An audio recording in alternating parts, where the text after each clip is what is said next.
Les couilles sur le réservoir, une émission animée par Doud. Et ça va péter!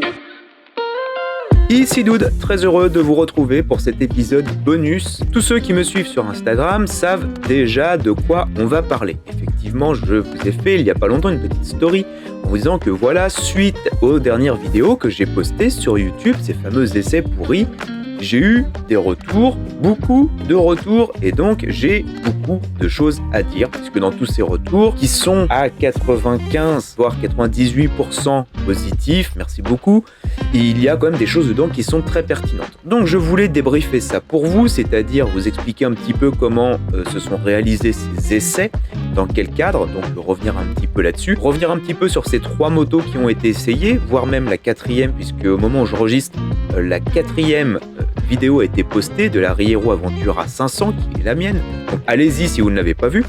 Et ensuite, vous parler un petit peu justement de la partie YouTube, qu'est-ce que ça va donner, ce que je compte en faire, la partie visuelle, montage et tout, ces histoires de caméra, de son, ça c'est des retours que vous m'avez fait en commentaire, bref. Je vais revenir sur tout ça. Et comme je vous ai dit, ceux qui ont Instagram et qui me suivent vont déjà connaître plus ou moins le contenu de cet épisode. Maintenant, vous pouvez me suivre également sur TikTok, malgré le fait que je suis beaucoup moins actif là-bas. Enfin, là-bas, c'est surtout des vidéos de teasing et des trucs à la con que je poste. Mais voilà, rejoignez-moi surtout sur Instagram, @sur le réservoir. Et maintenant, sur YouTube. Moi, c'est Doud. Tu es dans mon émission Les couilles sur le réservoir. Et comme tu l'auras compris, aujourd'hui, c'est épisode bonus, débrief, justement, dédié à ces 3 dernières vidéos postées sur YouTube.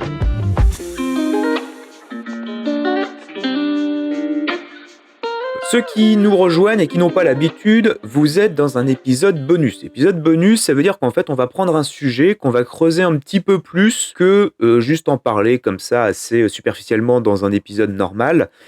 Et c'est chill, il y a quasiment pas de montage, vraiment c'est pas scripté, il y a rien, j'ai juste une liste avec mes items, les points que je vais aborder avec vous. Et puis voilà, donc il se peut que je laisse tous les les moments où je bégaye un peu comme ça, quand je bute sur mes mots. Donc n'hésitez pas, ça sera chapitré, puisque maintenant je chapitre tous mes épisodes, donc ça sera chapitré, comme ça vous pourrez naviguer dans les différentes parties de cet épisode bonus. Ce que je vous propose, c'est de vous faire donc vite fait un petit sommaire complet quand même, et puis après on va attaquer avec justement le point de départ de tout ça, parce que ça a été quand même un bouleversement, je vous le cache pas. Pour nous, quand je dis pour nous, c'est la petite boîte de prod 0SDev qui est derrière les couilles sur le réservoir, et c'est pour ça qu'on s'est amené à se poser un certain nombre de questions. On commencera tout simplement par la date du 20 septembre, c'est la journée porte ouverte que j'ai effectuée chez JLC Moto avec les amis de chez JLC Moto. Je vais donc commencer par là. Ensuite, je vais vous parler donc de Mash et de ces 3 motos que j'ai essayées. Revenir un petit peu sur l'historique de Mash parce que c'est pareil, j'ai lu et entendu beaucoup de choses. Alors moi, je ne connais pas personnellement Mash, j'y ai jamais eu affaire. Donc qu'est-ce que j'ai fait ? J'ai cherché. Voilà, j'ai fouillé un petit peu dans leur historique, histoire de regarder comment c'est organisé, ce qu'on en disait. Et donc, je vais vous exposer tout ça. Ensuite, je vais revenir sur justement la partie essais, comment se sont passés concrètement les essais, parce que ça c'est pareil, vous m'avez fait beaucoup de retours en disant que il manquait plus ou moins de l'information, donc je vais vous expliquer un peu comment ça s'est fait et pourquoi vous avez cette sensation de manque d'information. Ensuite, je vais vous reparler vite fait de 2-3 trucs que je n'ai pas dit justement dans ces vidéos-là, parce que tout simplement je trouvais que c'était pas pertinent sur le moment. Donc je vais revenir vite fait sur les 3 motos, la GT, la FR et la K, donc la GT, la sportive et le roadster, enfin dans l'ordre la GT, le roadster et le sportive. Et puis je vais après passer à la partie donc YouTube, où là je vais donc vous expliquer un petit peu la chaîne YouTube avant tout ça, ce qu'elle était, ce qu'on en faisait, c'est-à-dire spoiler, rien.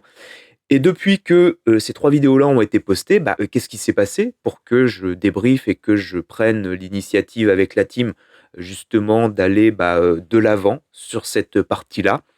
Et puis derrière, la partie montage, identité visuelle, donc ce qu'on appelle la DA dans le milieu des créateurs de contenu. Quelle DA on a voulu et on veut utiliser? Qu'est-ce qu'on voit un peu pour la suite?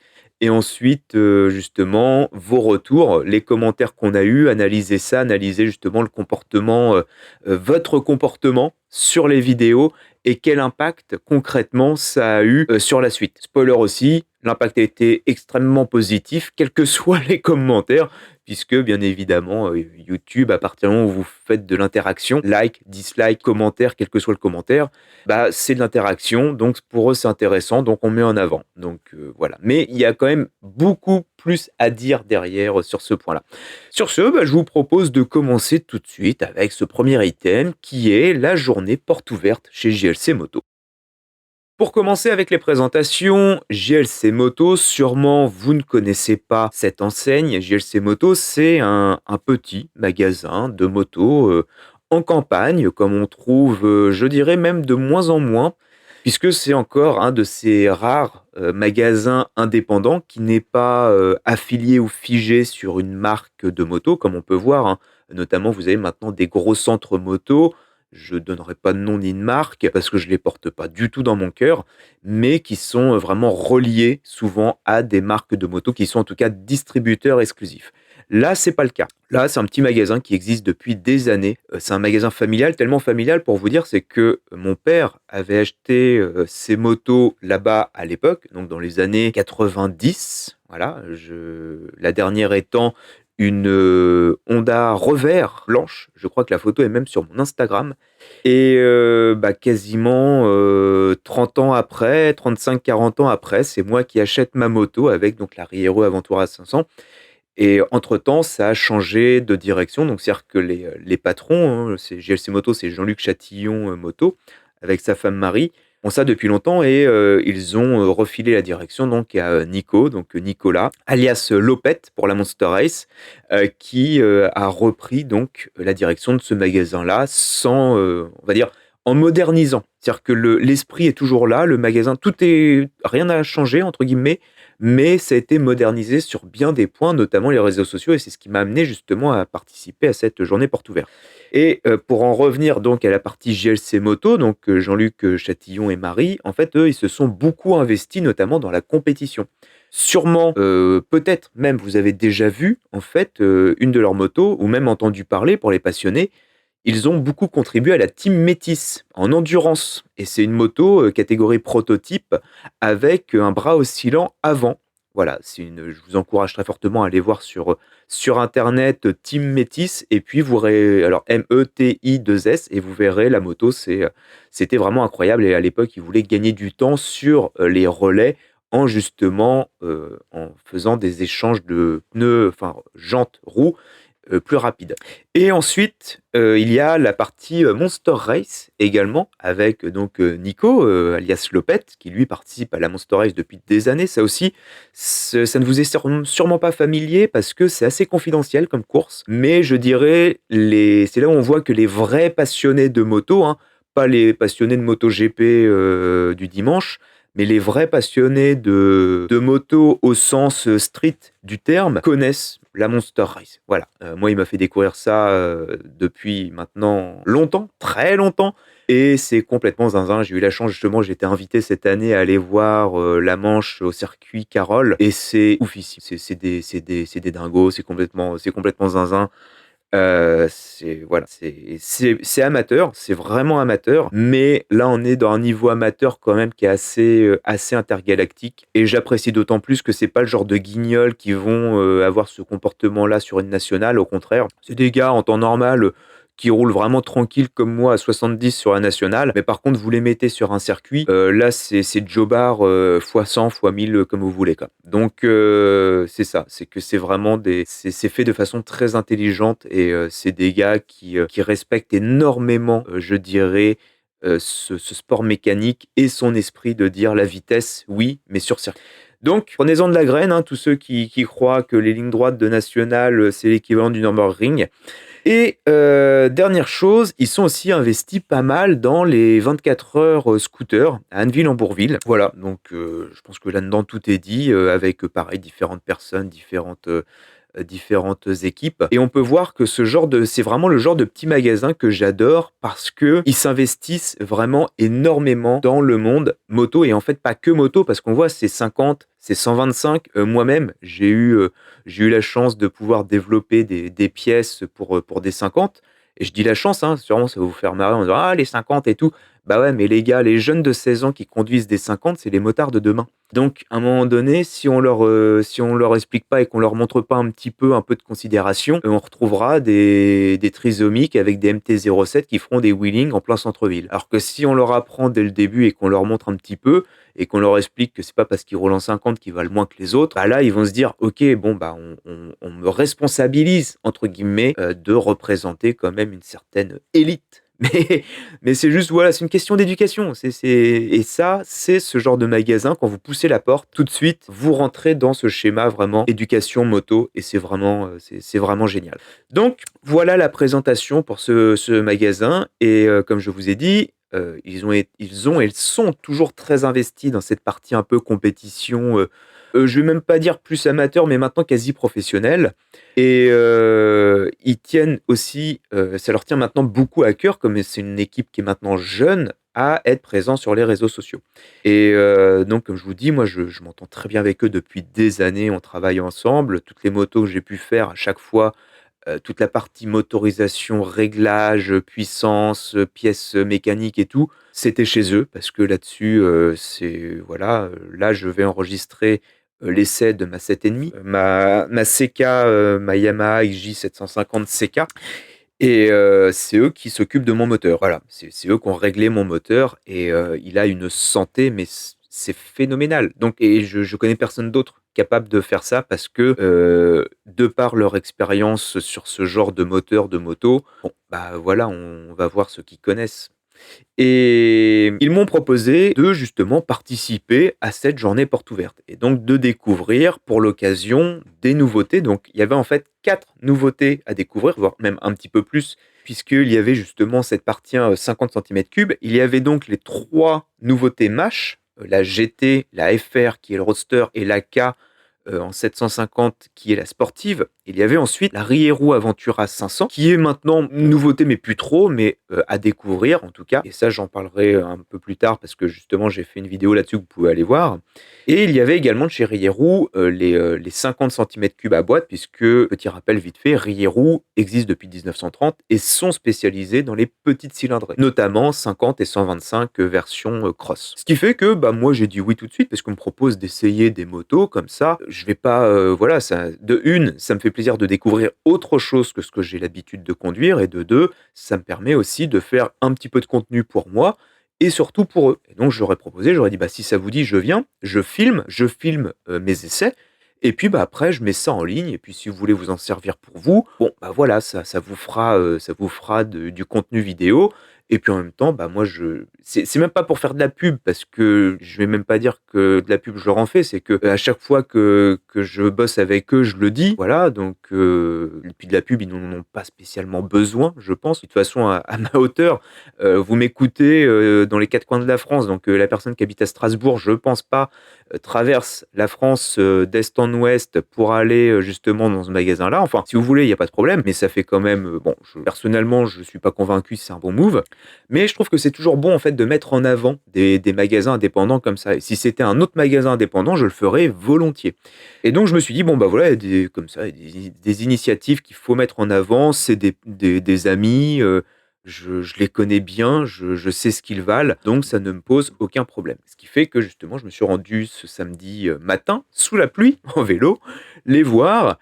Et c'était catastrophique parce qu'il pleuvait. Il pleuvait, la météo était dégueulasse. Donc on a quand même discuté. Et puis en plus, j'allais certainement pas refuser du café et des croissants gratuits. Voilà. Donc moi, à partir du moment où on me dit Dude, veux-tu venir? Dans un premier temps, je dis non. Dans un deuxième temps, vous me dites il y a du café gratuit et des croissants.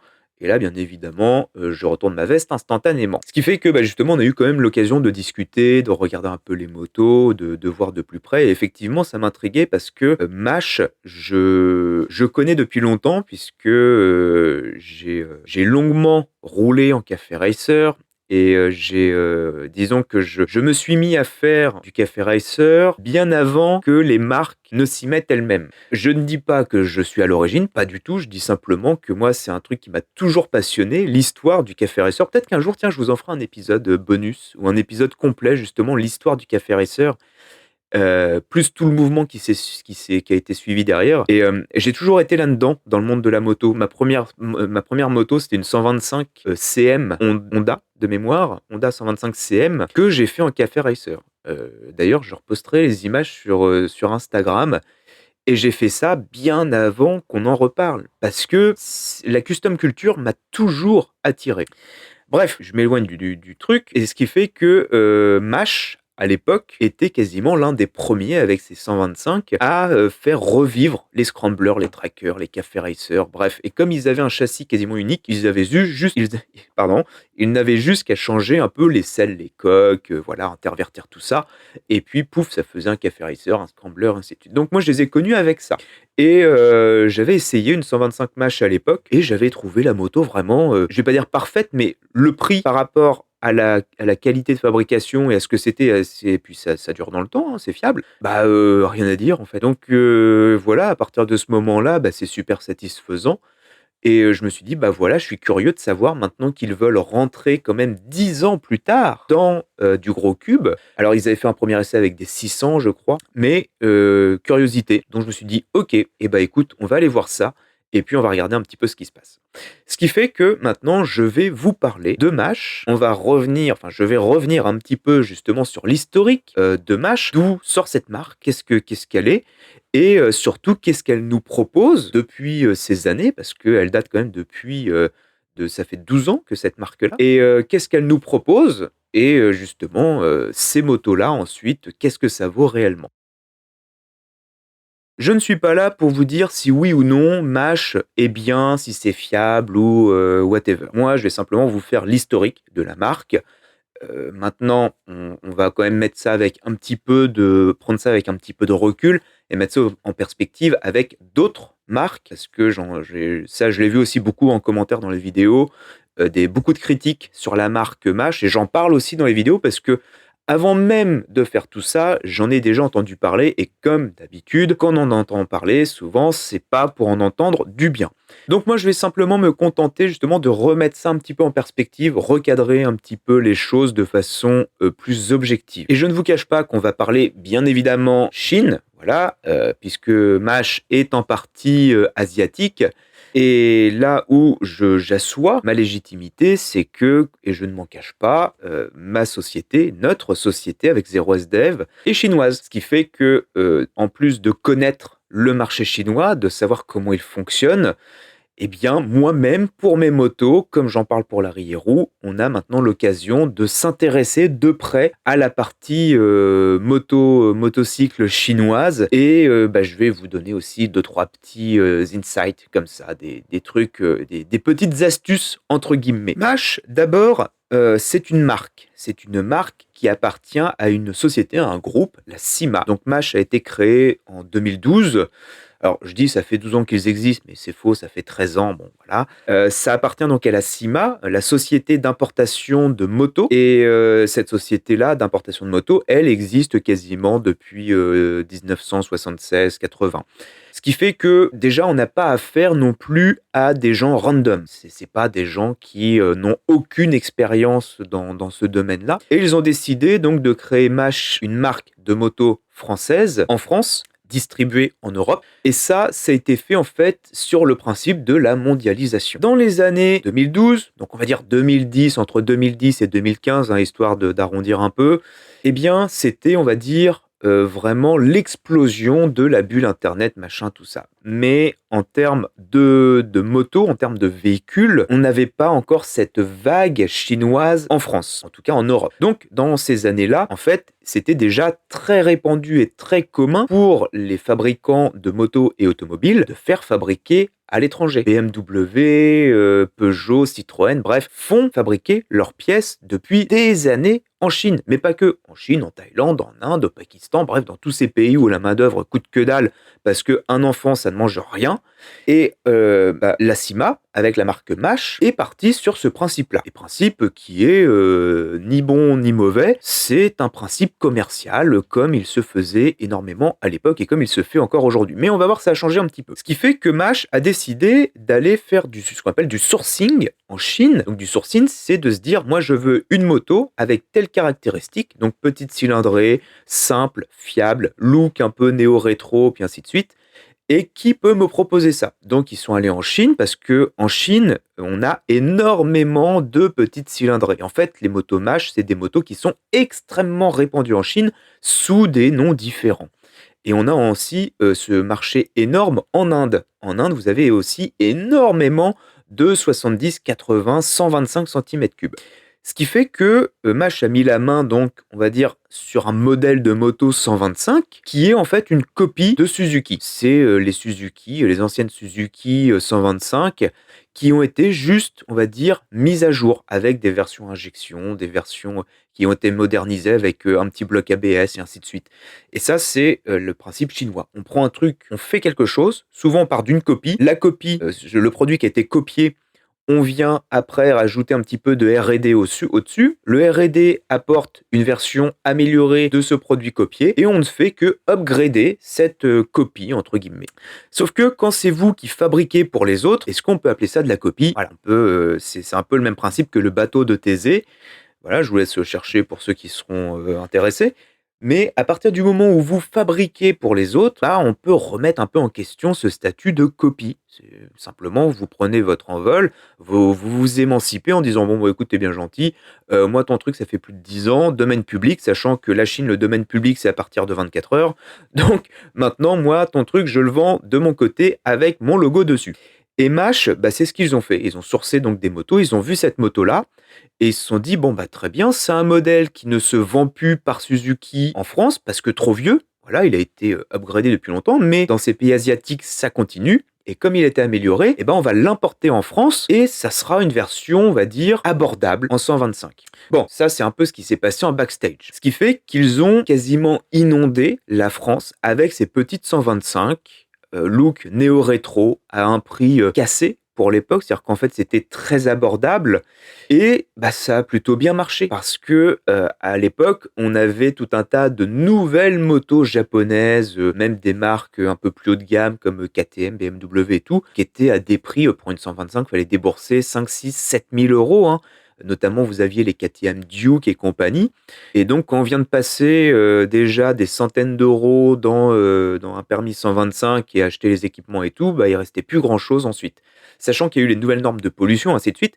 Et donc, en arrivant avec ces petites motos pas chères, en tout cas abordables, eh bien, Mash a rencontré quand même un certain succès. Effectivement, quand on regarde, il y a eu des problèmes de fiabilité, de SAV, machin et compagnie. Alors ça, on va dire que c'est un peu le revers de la médaille avec ce type de modèle économique, parce que quand vous êtes une marque, vous faites fabriquer vos pièces en Asie, mais vous faites l'assemblage, par exemple, en France ou en Europe, on va dire que le SAV, tout ça, c'est assez rapide et solide. Mais quand vous faites tout faire en Asie, que vous recevez juste les boîtes avec les motos démontées dedans, bah, c'est un peu plus compliqué, en fait, en termes de SAV et ainsi de suite. Voilà, il y a un lag un peu plus important là-dessus. Maintenant, et là où je vous dis, il faut remettre ça en perspective, c'est que j'ai pas de chiffres, j'ai rien, mais j'en mettrai ma main à couper, qu'à partir du moment où vous vendez un véhicule, du SAV vous en avez, et que ce soit Mash ou toute autre marque, c'est la même. Et je pense qu'en termes de pourcentage de retour ou de SAV sur le total des ventes, Mash doit être dans la moyenne nationale. Et de toute façon, aujourd'hui, et ils ont toujours été dans les clous, quand vous importez des véhicules en France et que vous les revendez, vous avez des obligations légales en termes de garantie de SAV et ainsi de suite. Donc il est bien évident que si Mash ne respectait pas ces obligations-là depuis 2012, croyez-moi, de une, ça se saurait, de deux, il y aurait eu quelques procès retentissants, et de trois, si vraiment ils n'en avaient rien à foutre, ils auraient arrêté depuis belle lurette. Sauf que là, on voit bien que c'est pas le cas. Je pense que ça a été quand même traité, et il y a aussi toujours le problème du revendeur, puisque entre Mash et le client, vous avez un revendeur. Et donc souvent, c'est lui qui traîne les pattes. Et je pense que c'est pas Mash. Ça, je pense que là-dessus, on sera quand même assez d'accord. Et c'est toujours plus facile, évidemment, si vous achetez une moto en garage, en concession Honda, vous avez un problème, vous avez affaire à Honda directement. Vous achetez une moto Honda chez un revendeur qui est multimarque, bah, ça va être un petit peu plus compliqué. Voilà, c'est le problème des revendeurs. Et Mash, eh bien, c'est ce qui se passe aussi, c'est que Mash, la plupart du temps, vous avez affaire à un revendeur. Bon.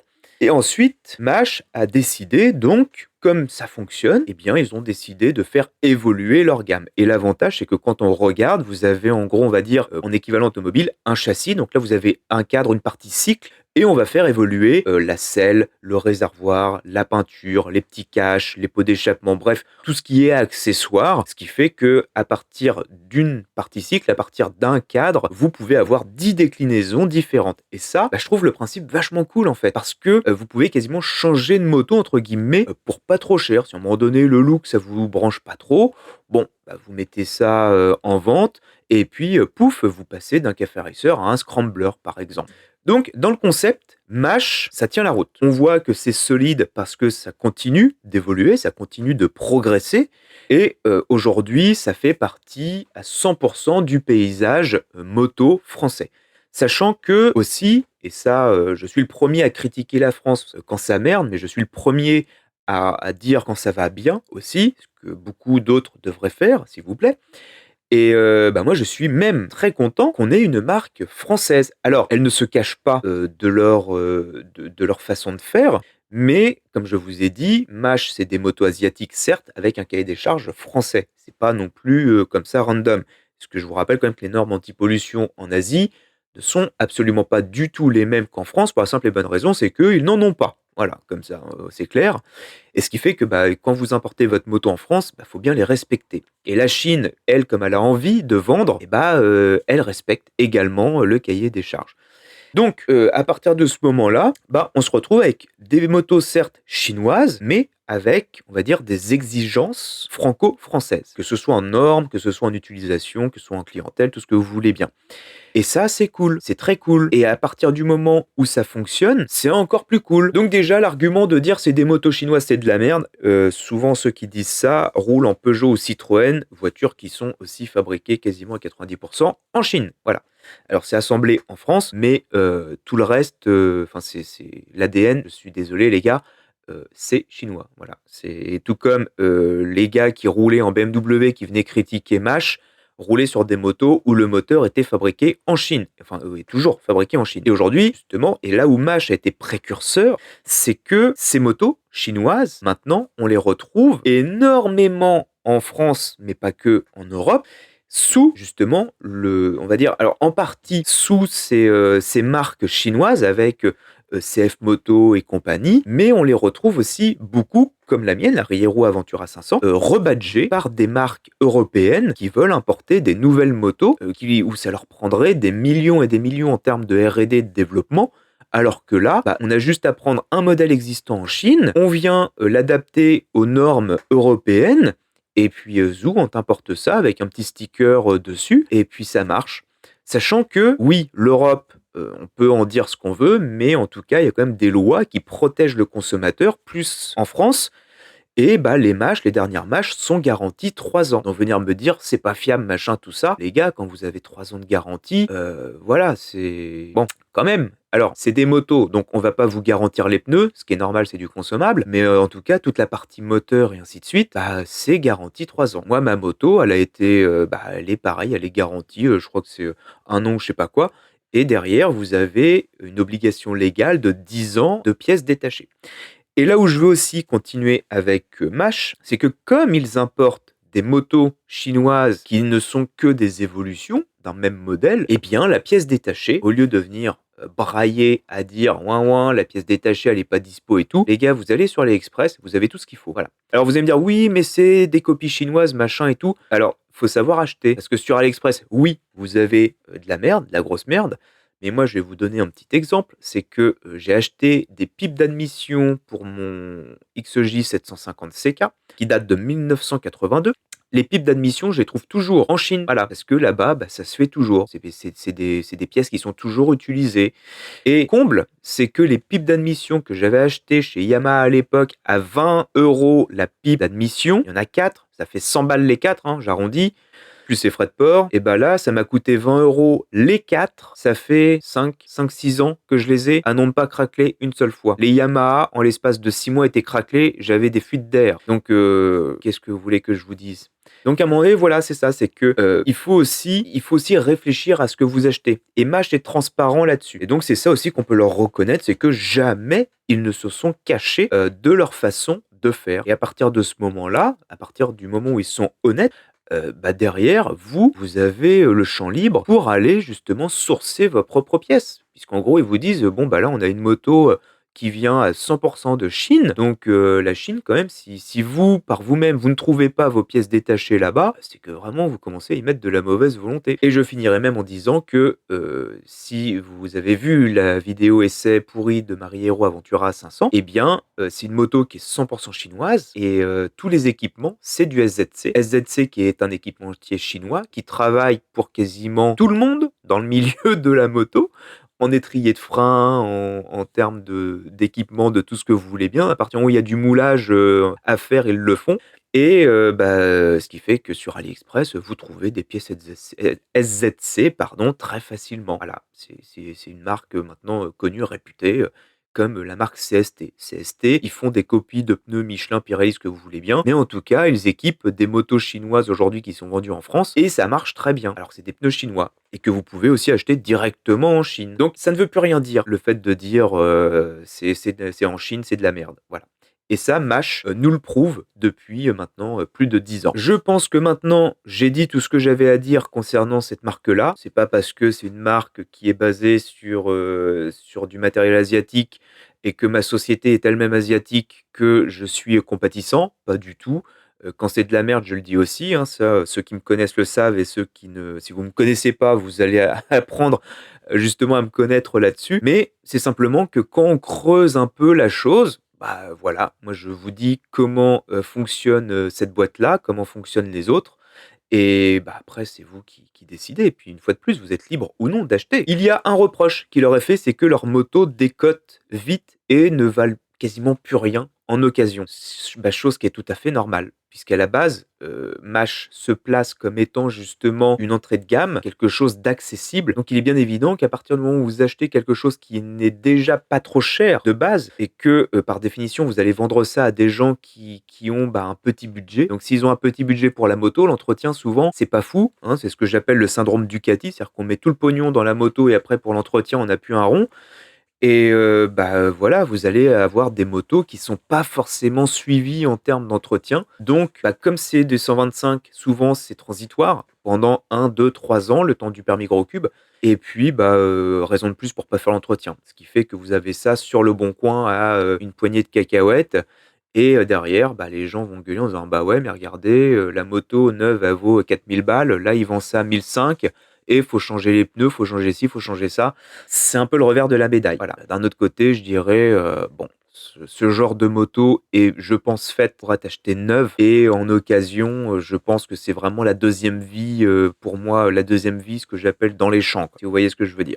Bien, maintenant j'en ai terminé avec Mach. Je vais passer justement à ces 3 modèles de moto, parce que là, je vous ai parlé vraiment de la marque, sa philosophie et tout ce que moi, j'en pensais de mon point de vue. Et maintenant, je vais justement vous exposer. Là, c'est beaucoup plus factuel, hein, au lieu d'être une espèce de point de vue depuis ma chaise. Là, ça va être beaucoup plus factuel puisque justement, je vais vous parler de ces 3 nouveaux segments que veut investir Mach, c'est-à-dire la partie GT, la partie roadster et la partie sportive. Salut! Savais-tu que plus de 80% des gens qui écoutent ce podcast le font en allant au travail et en reparlent autour de la machine à café avec leurs collègues? Mais c'est pas tout, ils en parlent même quand ils rentrent chez eux le soir. Alors si toi aussi tu apprécies les sujets dont je parle dans l'émission Les couilles sur le réservoir, n'hésite pas à commencer par les 5 petites étoiles parce que ça fait toujours plaisir, mais surtout à en parler autour de toi et à nous retrouver sur les réseaux sociaux, TikTok, Instagram, @sur le réservoir et notre boutique en ligne sur leréservoir.fr. Comme beaucoup, vous avez fait connaissance de Mach de par ces petites 125. Quand je dis petites, c'est de par leur gabarit, puisque à l'époque, et encore aujourd'hui, et plus aujourd'hui, on fait des 125 qui ont le gabarit d'une 600, ce qui est ridicule en termes de poids-performance, mais voilà, c'est, on dira, un complexe d'infériorité que l'on essaye de gommer à travers un design. Bon, pourquoi pas. Et depuis un moment, Mach essaye de diversifier sa gamme pour être sur tous les segments. Alors, attention, je vous le dis tout de suite, je vais faire une petite alerte anecdote d'ici quelques secondes. Et aujourd'hui, alors, j'ai le site sous les yeux pour pas dire de bêtises, mais vous avez donc une 50 cm3, une 125, une 250, une 400, une 650 et une 750. Donc on voit que Mâche, en plus de vouloir être présent sur différents segments, sur différentes catégories, les GT, les rosseurs, les sportifs, ainsi de suite, ils essayent aussi de séduire de par leur panel de cylindrées. Donc, cette petite anecdote veut que dans les années, enfin jusqu'aux années 2000 à peu près, on avait principalement des 50, des 125, et ensuite on allait directement à des 600, ensuite 700 et du 900, et ensuite les 1000 et compagnie. Donc vraiment, on avait un gap entre les 125 et le gros cube. Et gros cube, souvent, alors oui, il y avait le CB500 à l'époque, mais ça s'est progressivement effacé pour laisser place à du 600. Notamment donc les phasers, les Hornets, on avait le SV 650, on avait le Diversion, 600 Diversion, et donc c'était l'entrée du gros cube. Et moi, à cette époque-là, j'ai acheté ma première moto, mon premier gros cube était un 400. Alors à l'époque, dire je passe le permis au gros cube et je roule avec un 400, les gens vous rionnaient en vous disant limite mec, arrête, achète une 125, tu seras mieux. Et ce qu'il faut savoir, c'est que cette moto-là, c'était une pépite. Elle était extrêmement rare puisqu'elle venait des États-Unis. Et donc la petite anecdote, c'est que, vous le savez très bien, moi je vis en temps normal en Amérique du Nord, au Canada. Mon passage en France n'est que provisoire. Et voilà, j'ai une date de début, mais malheureusement je ne sais pas quand ça va se terminer. Mais tout ce que je sais, c'est que ça se terminera, j'espère assez rapidement. Et en Amérique du Nord, notamment donc États-Unis, Canada, enfin c'est principalement les deux pays d'Amérique du Nord, vous avez les permis qui sont payants et les plaques d'immatriculation. Vous payez vos plaques d'immatriculation à l'année. Et le paiement des plaques d'immatriculation s'effectue non pas sur la puissance de la moto, mais sur sa cylindrée. Ce qui fait que si vous avez une 125, ça vous coûte environ 250-300 dollars canadiens à l'année. Et dès que vous passez sur du 600, on appelle ça catégorie 600, catégorie gros cube également. Et là, vous passez tout de suite dans les 1000 dollars et plus. Et ensuite, on a du gros cube jusqu'à ce qu'on appelle les motos à risque. Et là, c'est du 2500 euros, 2500 dollars par an. Et là, moto à risque, en fait, c'est les catégories sportives. Mais vous avez aussi les Harley et tout ça. Enfin bon, donc c'est vraiment très mal branlé parce qu'il se base en fait sur la cylindrée et même pas sur la puissance. Bon, j'ai fait tout un épisode là-dessus. Je vous le mettrai peut-être en description si j'y pense. Vous verrez, c'est n'importe quoi, mais à partir du moment où vous payez, tout le monde est satisfait. Et le principe au Canada, gardez en tête que si vous payez, il n'y a aucun souci. Et que malheureusement, on vous demande de payer toutes les 10 minutes. Et ce qui fait que les constructeurs, les constructeurs de motos, notamment japonaises, eh bien, pour avoir des motos gros cubes, mais en même temps qui ne coûtent pas cher à l'année en termes de frais d'immatriculation, ils avaient sorti les catégories 400. Et en Amérique du Nord, c'était très répandu. Parce qu'aujourd'hui, ça l'est un petit peu moins, même si ça revient avec les catégories sportives, les ninjas, machin et compagnie. Mais à l'époque, c'était très répandu, ça s'est re-effacé et puis maintenant ça revient. Ce qui fait que ça, là-bas, c'était très commun. Et la France a redécouvert ces catégories-là avec le nouveau bridage. Le bridage à 47 chevaux a fait qu'on a vu apparaître des petits moteurs, puis également parce que c'était plus abordable à cause de la flambée des prix des matières premières et tout ça. Et ce qui fait que les premières motos qu'on a vues, c'était des modèles américains qui étaient importés en France parce que ces motos-là étaient déjà dans des cylindrées parfaitement bridables à 47 chevaux.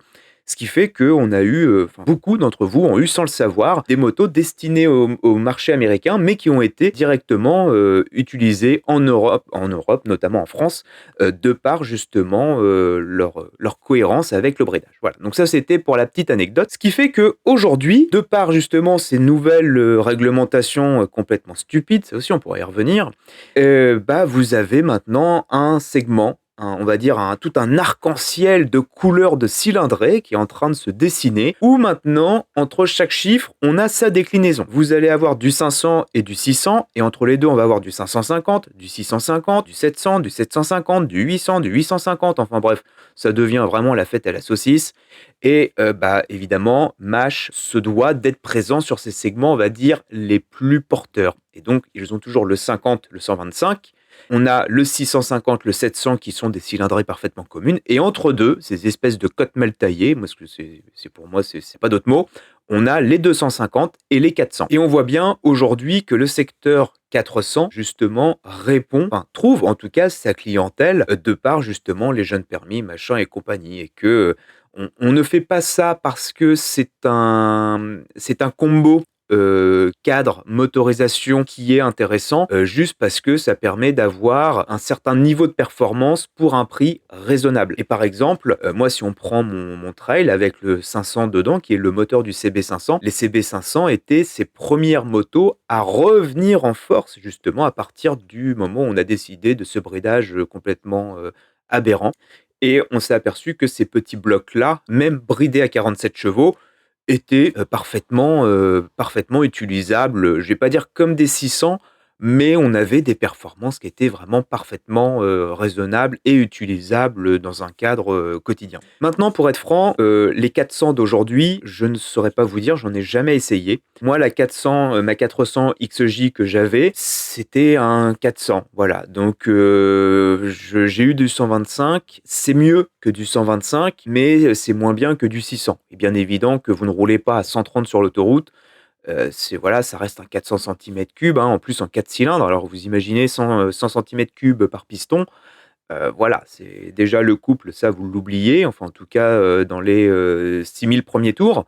Et voilà, je dirais que c'est une moto qui vous permet de rouler en sécurité en ayant une espèce de marge de manœuvre plus importante qu'une 125, pour pouvoir justement effectuer des dépassements, des choses comme ça. Ça vous permet de vous faire un petit plaisir, mais ça ne vous donne pas accès non plus à toute, on va dire, la panoplie routière en termes de route, puisque sur une autoroute, une 400, pour moi, c'est dangereux. Bref, fin du tunnel, mais je voulais en profiter justement pour expliquer un petit peu pourquoi on se retrouve avec des cylindrées un peu bâtardes comme ça, et que c'est vraiment la fête à la chipot en termes de moto maintenant, et que vous allez avoir un modèle décliné en X cylindrées, et que finalement, ça ne veut plus rien dire du tout. Concernant la GT, comme je vous disais, j'ai le site internet de Mash devant les yeux, pour ne pas vous dire de bêtises, puisque là, je vais vous donner un peu plus de caractéristiques techniques que ce que j'ai pu donner sur l'essai. Donc, c'est un bicylindre en ligne DACT. Alors, DACT, je ne sais pas ce que ça veut dire, donc je vais regarder ça. Pour vous, ça sera complètement transparent, mais sachez que là, j'ai fait un cut parce que je ne savais pas ce que ça voulait dire. Et ça voulait dire tout simplement double arbre à cam en tête. Voilà, donc c'est l'équivalent du DOHC de chez nos confrères japonais. Bon, ça personnellement, est-ce que vraiment c'est une information pertinente? Je ne pense pas. D'un autre côté, je dirais qu'une moto moderne qui n'a pas d'arbre à cam en tête, alors ça s'appelle une Harley Davidson, hein, on va se le dire. Et en termes de technologie, on retrouve ça beaucoup dans tout ce qui est matériel agricole. Donc ensuite, après cette balle perdue, cylindrée 730 cm3, ça je crois que j'en avais parlé, hein, c'est dénomination 750, mais bon les gars, on arrondit, hein, la mienne c'est pareil, on l'appelle 500 alors que c'est 471. Bon, voilà, c'est à un moment donné, à partir du moment où on va pas dire c'est un 1000 alors que ça fait 500, bon. Démarrage électrique, puissance maxi 75 chevaux, ça c'est ce que je vous avais dit dans le test. On est à 75 chevaux en full et on est bridable à 47. Voilà. Donc on est quand même sur une puissance respectable. Donc c'est ce que je vous disais également, hein, c'est le moteur de l'ER6N avec évidemment un nouvel alésage. Mais en gros c'est la stratégie chinoise, hein, on prend des blocs moteurs éprouvés et on vient juste changer 2-3 petites choses. Et donc là, sur celui-là, des infos que j'ai eues en tout cas, c'est de l'ER6N réalisé en 7,5. Continuons alors dessus, transmission par chaîne. Ça, vous avez été beaucoup aussi à me dire, ouais, c'est de la merde parce qu'ils auraient pu foutre un cardan. Alors les gars, déjà, vous critiquez le prix qui est de 11 000, alors 11 900 et des bananes, 12 000 euros. Vous critiquez le prix de 12 000 euros dans sa configuration initiale. Si vous ajoutez un cardan, c'est pas 11 000 que vous allez la payer, mais 21. Donc calmez-vous, s'il vous plaît. Et puis c'est pas la dernière. Avec une chaîne, ça se fait, hein, des GT avec des chaînes. Maintenant, on n'est pas chez BMW non plus. En termes de châssis, on est donc sur une fourche inversée hydraulique réglable, ça c'est ce que je vous avais dit.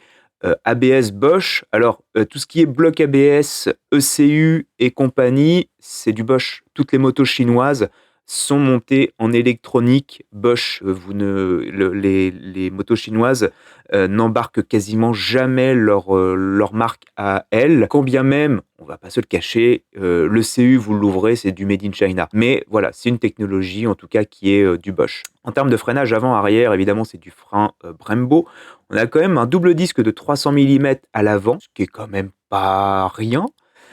Pneus avant-arrière, on est sur du Michelin Road 6 et c'est pas ce qu'avait mis la concession, c'est-à-dire que sur le site de Mache, c'est ce qui est marqué. Donc la moto est vendue par défaut sur du Michelin Road 6, donc c'est ce que je vous avais dit.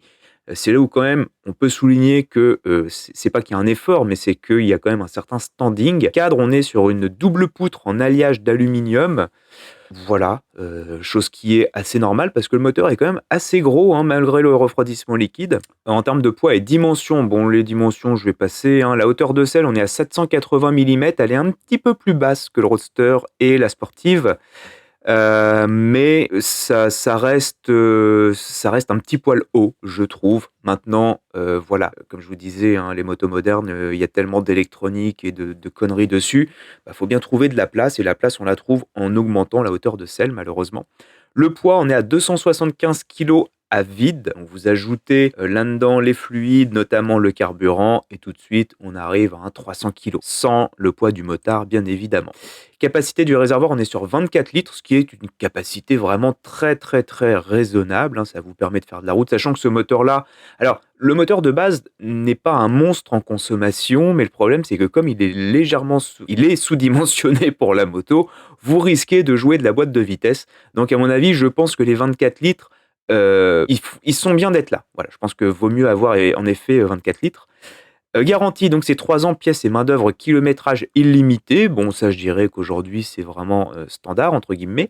Type de permis A et A2, donc ça aussi, c'est un point fort. C'est un point fort quand bien même, je pense que des A2, des gens qui passent leur permis moto et qui se disent, tiens, je vais acheter une GT 750 MASH, je serais curieux d'avoir les chiffres. En 2026, je ne pense pas qu'il soit énormément. Autant la GT et la Sportive, je veux bien le croire, mais celle-là, j'ai vraiment de très sérieux doutes. Suspension arrière, on est sur un amortisseur hydraulique réglable, c'est ce que je vous avais dit également, hein, on est sur des amortisseurs. Ça ne m'étonnerait pas que ce soit du SZC, justement, puisque l'amortissement est ferme. Alors, l'amortissement est ferme. J'ai pas voulu y toucher parce que il y avait des gabarits beaucoup plus costauds que moi qui allaient passer dessus, donc je voulais pas leur niquer tout le réglage de la moto.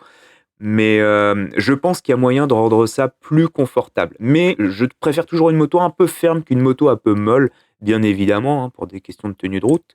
En termes de consommation, alors ils mettent classe A. Bon, écoutez, démerdez-vous avec ça comme d'habitude. Mention légale, on s'en fout. Document téléchargeable, on s'en fout. Évidemment, Euro 5+, de toute façon, si ça ne l'était pas, elle ne serait pas vendable.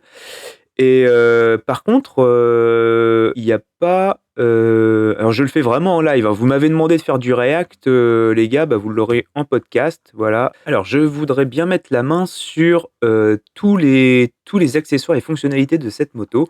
Elle est dispo, alors moi je l'ai essayé en noir, elle est dispo en gold, et j'avoue qu'en gold, elle est quand même vraiment pas mal. Elle est vraiment jolie en gold. Si la peinture est comme sur le site, c'est plutôt pas mal. Écoutez, Mash, votre site il est bien foutu, mais alors par contre, y a aucun descriptif des fonctionnalités ou quoi que ce soit. Donc on peut pas savoir du tout ce qu'il y a comme fonctionnalité sur la moto. J'ai regardé vite fait dans le document PDF qui est téléchargeable. Ah, je vous dis, là, c'est quasiment du live, hein. Vous m'avez demandé pendant longtemps de faire du React à tout un tas de conneries sur Internet. Bon, sachez que là, voilà, hein, le premier, ça sera en podcast. Donc là, je suis sur le manuel utilisateur de la GT. Évidemment, on a tout, hein, rodage moteur, vérification, mesure de contrôle, dépannage, diagnostic, schéma électrique. Ah, vous savez, les schémas électriques, c'est pas mal. Tableau des paramètres techniques, engagement, recyclage, ça, on s'en fout. Installation des composants, manipulation et conduite. On va aller voir ça, et si je trouve pas, Ah, alors, ouais, il y a des trucs. Alors, chose qui est très drôle, ça, je vous en avais parlé, justement. Non, je crois pas en avoir parlé. Sachez que la GT 750 de chez Mash, autre petite anecdote, allez, soyons fous, c'est ma journée, je vous l'offre. Autre petite anecdote, sachez que donc cette moto-là, c'est une moto qui est faite par la marque Jedi en Chine. Et ce qu'il faut savoir, c'est que la marque Jedi, c'est une marque qui est là depuis un très bon moment, hein, vraiment, ça fait longtemps qu'elle est là. Et c'est elle qui fait les motos de la police chinoise. Et donc, vous avez beaucoup de vidéos de maniabilité, justement, de tests de maniabilité de par la police chinoise. Et c'est GD 750, donc les GT 750. Et quand vous allez sur le site de GD, d'ailleurs, vous les voyez. Et la chose qui est très drôle, c'est que si vous téléchargez le manuel utilisateur de MASH pour la GT 750, les illustrations, ce sont les illustrations de la GT 750, mais version police chinoise. Voilà, donc je sais pas si c'est un easter egg de la part de MASH, mais je trouve ça vraiment très drôle et très amusant. Donc, on a rétroviseur gauche, droite, machin, levier de frein, bon ça on s'en fout, hein, normalement on sait comment ça fonctionne. Ensemble de roues avant, merci les gars, c'est très gentil de nous prévenir. Selle, machin, silencieux. Compteur, donc tableau de bord, compteur, voyant de feu, position, clignotant, alerte. Il n'y a pas un descriptif des fonctionnalités? Oh là là là là là là. Alors moi je suis désolé, hein, mais les gars, le manuel d'utilisation, il a l'air aussi simple à utiliser qu'un Airbus, hein. Et encore, je pense qu'un Airbus c'est beaucoup plus simple. Mais là, il faut faire des efforts, hein, les gens, hein. Pour ça, la Rieru était vraiment pas mal. Et encore, la version anglaise, parce que la version française, ils ont traduit ça avec le cul. Puis encore, je sais pas quel cul ils ont utilisé, mais franchement, bref, je vais vous le faire à la main. Donc, non, c'est catastrophique. Franchement, c'est catastrophique. Il y a pas de, il y a rien qui va. MASH, je suis désolé les gars, hein, la CIMA, arrêtez de confier l'élaboration des documents techniques à la personne qui se charge de livrer le courrier. C'est faux. Là, faut qu'il y ait un petit passage au RH parce que ça le fait pas, hein. C'est, oh, mon Dieu. Bon, allez, on va fermer ça. Donc deux têtes, vous avez la vitre avant électrique, donc vous pouvez la lever, la baisser de façon électrique en roulant, hein, pas besoin de s'arrêter, donc ça c'est cool. Vous avez poignée et selle chauffante, ça c'est cool aussi, voilà. Au niveau du tableau de bord, vous avez des voyants. Alors les voyants, j'ai trouvé que le système de voyants, c'est vraiment du système chinois. Ce qu'il faut savoir, c'est que les Asiatiques fonctionnent à l'inverse des Occidentaux. Pour un Asiatique, le vert, c'est pas bon signe. Le rouge, par contre, c'est quelque chose de génial. Donc c'est pour ça que quand ils fêtent la nouvelle année chinoise, ainsi de suite, il y a beaucoup de rouge, parce que c'est symbole de bonheur, c'est symbole de fête, c'est symbole de positif. Alors que pour nous, le rouge, c'est l'inverse. Donc, sur le tableau de bord chinois, souvent, vous avez des indications qui sont en rouge, en dehors des voyants, évidemment, complètement standards, hein, voyants moteurs et tout, qui, eux, restent couleur ambre, couleur rouge, couleur verte. Vous avez les voyants d'indication, genre les jauges de carburant, les jauges pour la selle chauffante, et ainsi de suite, qui vont partir justement sur des couleurs rouges. Plus vous êtes sur des niveaux élevés, plus vous êtes en rouge. Donc, ça peut faire du sens, mais au début, ça perturbe un peu. Bref, donc c'était la petite parenthèse. Mais vous avez donc selle et poignées chauffantes. Ensuite, vous avez donc les deux sacoches à ouverture électrique et mécanique, puisque l'ouverture électrique se fait de par les boutons que vous avez sur cette espèce de piano central. Et puis, vous avez également un petit rangement devant. Vous avez une espèce de petit vide-poche qui est plutôt bien foutu pour mettre son téléphone et tout ça. Donc, c'est plutôt sympa. Également, et ça aussi, c'est important de le dire, vous avez les dashcams avant et arrière, donc qui sont retransmises sur l'écran de la moto, mais que vous pouvez avoir sur une application séparée. Donc là, par contre, je ne sais pas comment ça fonctionne. Là, j'ai pas pris le temps de me plonger là-dedans. Je sais pas si ça enregistre en live ou si ça enregistre dans une carte mémoire sur la moto, ce qui m'étonnerait énormément.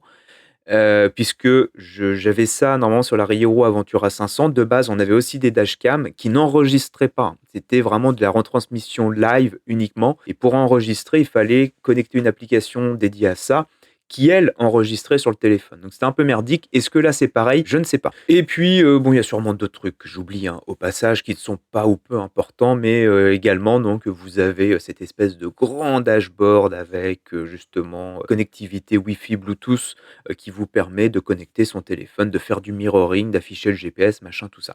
Souvent, les gens confondent, ils disent souvent Bluetooth, Wi-Fi ou quoi, ou ils disent non, il n'y a pas de Wi-Fi, ça sert à rien. Je vais vous expliquer une bonne fois pour toutes, parce que ça aussi, on m'a fait la réflexion en me disant oh, tu racontes n'importe quoi, c'est que du Bluetooth. Non, pourquoi? parce que, quand vous faites juste de la connectivité, donc c'est-à-dire, à partir du moment où vous diffusez une chanson sur votre, dashboard, du Bluetooth est largement suffisant en termes de débit. À partir du moment où vous voulez faire du mirroring, c'est-à-dire que vous voulez afficher l'écran de votre téléphone sur votre dashboard et que vous voulez afficher un GPS, que vous voulez afficher une vidéo, que vous voulez afficher une visio, que vous voulez afficher à partir du moment où vous voulez afficher des données qui demandent beaucoup plus de débit en termes de data transférée, il vous faut du Wi-Fi. Le Bluetooth n'est pas fait pour transférer des flux vidéo ou des gros flux audio. Et à partir de ce moment-là, ce qui se passe, c'est que vous avez, et là je vais être un peu technique, puisque vous, visiblement, vous avez besoin d'arguments pour être contre-argumenté. Donc je vais vous contre-argumenter avec du technique. En fait, vous avez dans un premier temps ce qu'on appelle un handshake avec le Bluetooth. Donc c'est-à-dire que le Bluetooth va dire: coucou, c'est moi le téléphone, je suis bien autorisé à diffuser mon truc sur toi, la moto. Et derrière, suivant l'utilisation, si vous faites du mirroring et que vous voulez afficher votre GPS sur l'écran de votre moto, là, ça va demander effectivement un flux vidéo data très important, peut-être même du son. Et donc là, ça va embarquer sur le Wi-Fi, puisque le Wi-Fi a, on va dire, un ratio de data transmission beaucoup plus important que du Bluetooth. Et donc, comme c'est aussi un peu plus vulnérable, eh bien, il y a une sécurité mise en place quand même par le Bluetooth en premier. Ce qui fait que vous avez les 2 connexions. Mais en premier, votre téléphone se connecte en Bluetooth et quand il a besoin d'avoir du débit derrière, il passe sur le Wi-Fi. Donc à partir du moment où où vous n'avez pas d'USB, quand vous avez l'USB, genre Android Auto et compagnie, ça passe par l'USB, ça pose aucun problème, hein. On peut faire du mirroring par de l'USB, ça suffit largement pour le débit. Mais quand vous n'avez pas de connexion USB filaire comme ça, eh bien, tout ce qui est retransmission vidéo sur un dashboard s'effectue en Wi-Fi, mais ça ne se fait jamais en Wi-Fi directement. Vous avez toujours d'abord ce handshake, cette espèce de serrage de main d'identification par Bluetooth en premier. Et là-dessus, les Chinois sont plutôt pas mal. Voilà, ils sont vraiment très bons. Et d'ailleurs, je vous renvoie à la vidéo de la Riero Aventura 500 que j'ai fait, où à un moment donné, justement, j'en parle de cette technologie-là en disant que c'est intéressant, mais que ça pourrait être encore mieux, largement mieux. Donc, pour moi, j'ai fait le tour sur cette GT 750. Maintenant, comme je vous disais, moi, en termes d'essai, c'était, je vais dire, ma première, puisque ma toute première, c'était une 1500 Goldwyn des années 2000, hein, la version 2. Rien à voir avec ça. Donc j'ai été vraiment très bluffé. Au début, je m'attendais à avoir vraiment une espèce de bœuf qui veut pas tourner et tout. Puis finalement, c'était vraiment bon. C'était vraiment très agréable, très bien. Mais le problème, c'est vraiment la motorisation. Le 7,5 est pas du tout adapté à cette moto-là. Comme vous l'avez fait très bien remarquer dans les commentaires, pour le prix, on peut avoir en occasion récente une BMW qui sera, elle, vraiment, on pourra y aller les yeux fermés, sous condition d'entretien. Mais voilà, alors on m'a dit, j'ai vu des commentaires qui me disaient que parce que je disais que cette moto-là, en fait, dans les petites routes, ça allait pas et on m'a dit en commentaire que je savais pas de quoi je parlais parce que, moi, j'ai une GT machin. Alors, j'ai une GT avec un gros moteur de 1000 dessus et sur les petites routes, ça va très bien. Mais les gars, vous comparez une GT avec un 1000 d'une GT avec un 7,5 quoi. Donc déjà, partez sur des choses qui sont comparables. Sauf que des GT de 750, il y en a quasiment pas parce qu'on sait que ça va pas. Sinon, heureusement, en dehors de ces 2-3, Jean-Michel, c'est moi qui ai le plus gros zizi, on a eu quand même une majorité de commentaires qui étaient vraiment très constructifs. Alors, je le dis tout de suite, même si je vais le répéter après un petit peu plus loin dans cet épisode, merci pour les gens qui ont dit que c'était cool, que ça changeait, que ça faisait du bien d'avoir des essais de moto un peu différents. Ça, c'est très gentil. Mais moi, je voudrais surtout remercier les gens qui ont pris le temps d'argumenter. Et ça, c'est maintenant beaucoup trop rare pour être malheureusement souligné. Et justement, dans tous ces commentaires, alors en plus d'avoir eu des gens qui se sont un peu bouffé la gueule entre eux à savoir quelle était la meilleure routière ou la meilleure GT, bon ça c'est votre problème les gars, vous faites ce que vous voulez, hein, non. De toute façon, c'est pas que la moto, c'est dans tous les milieux. À partir du moment où vous avez des milieux de passionnés comme ça, chacun a forcément le meilleur ou la meilleure véhicule, matériel, ce que vous voulez bien.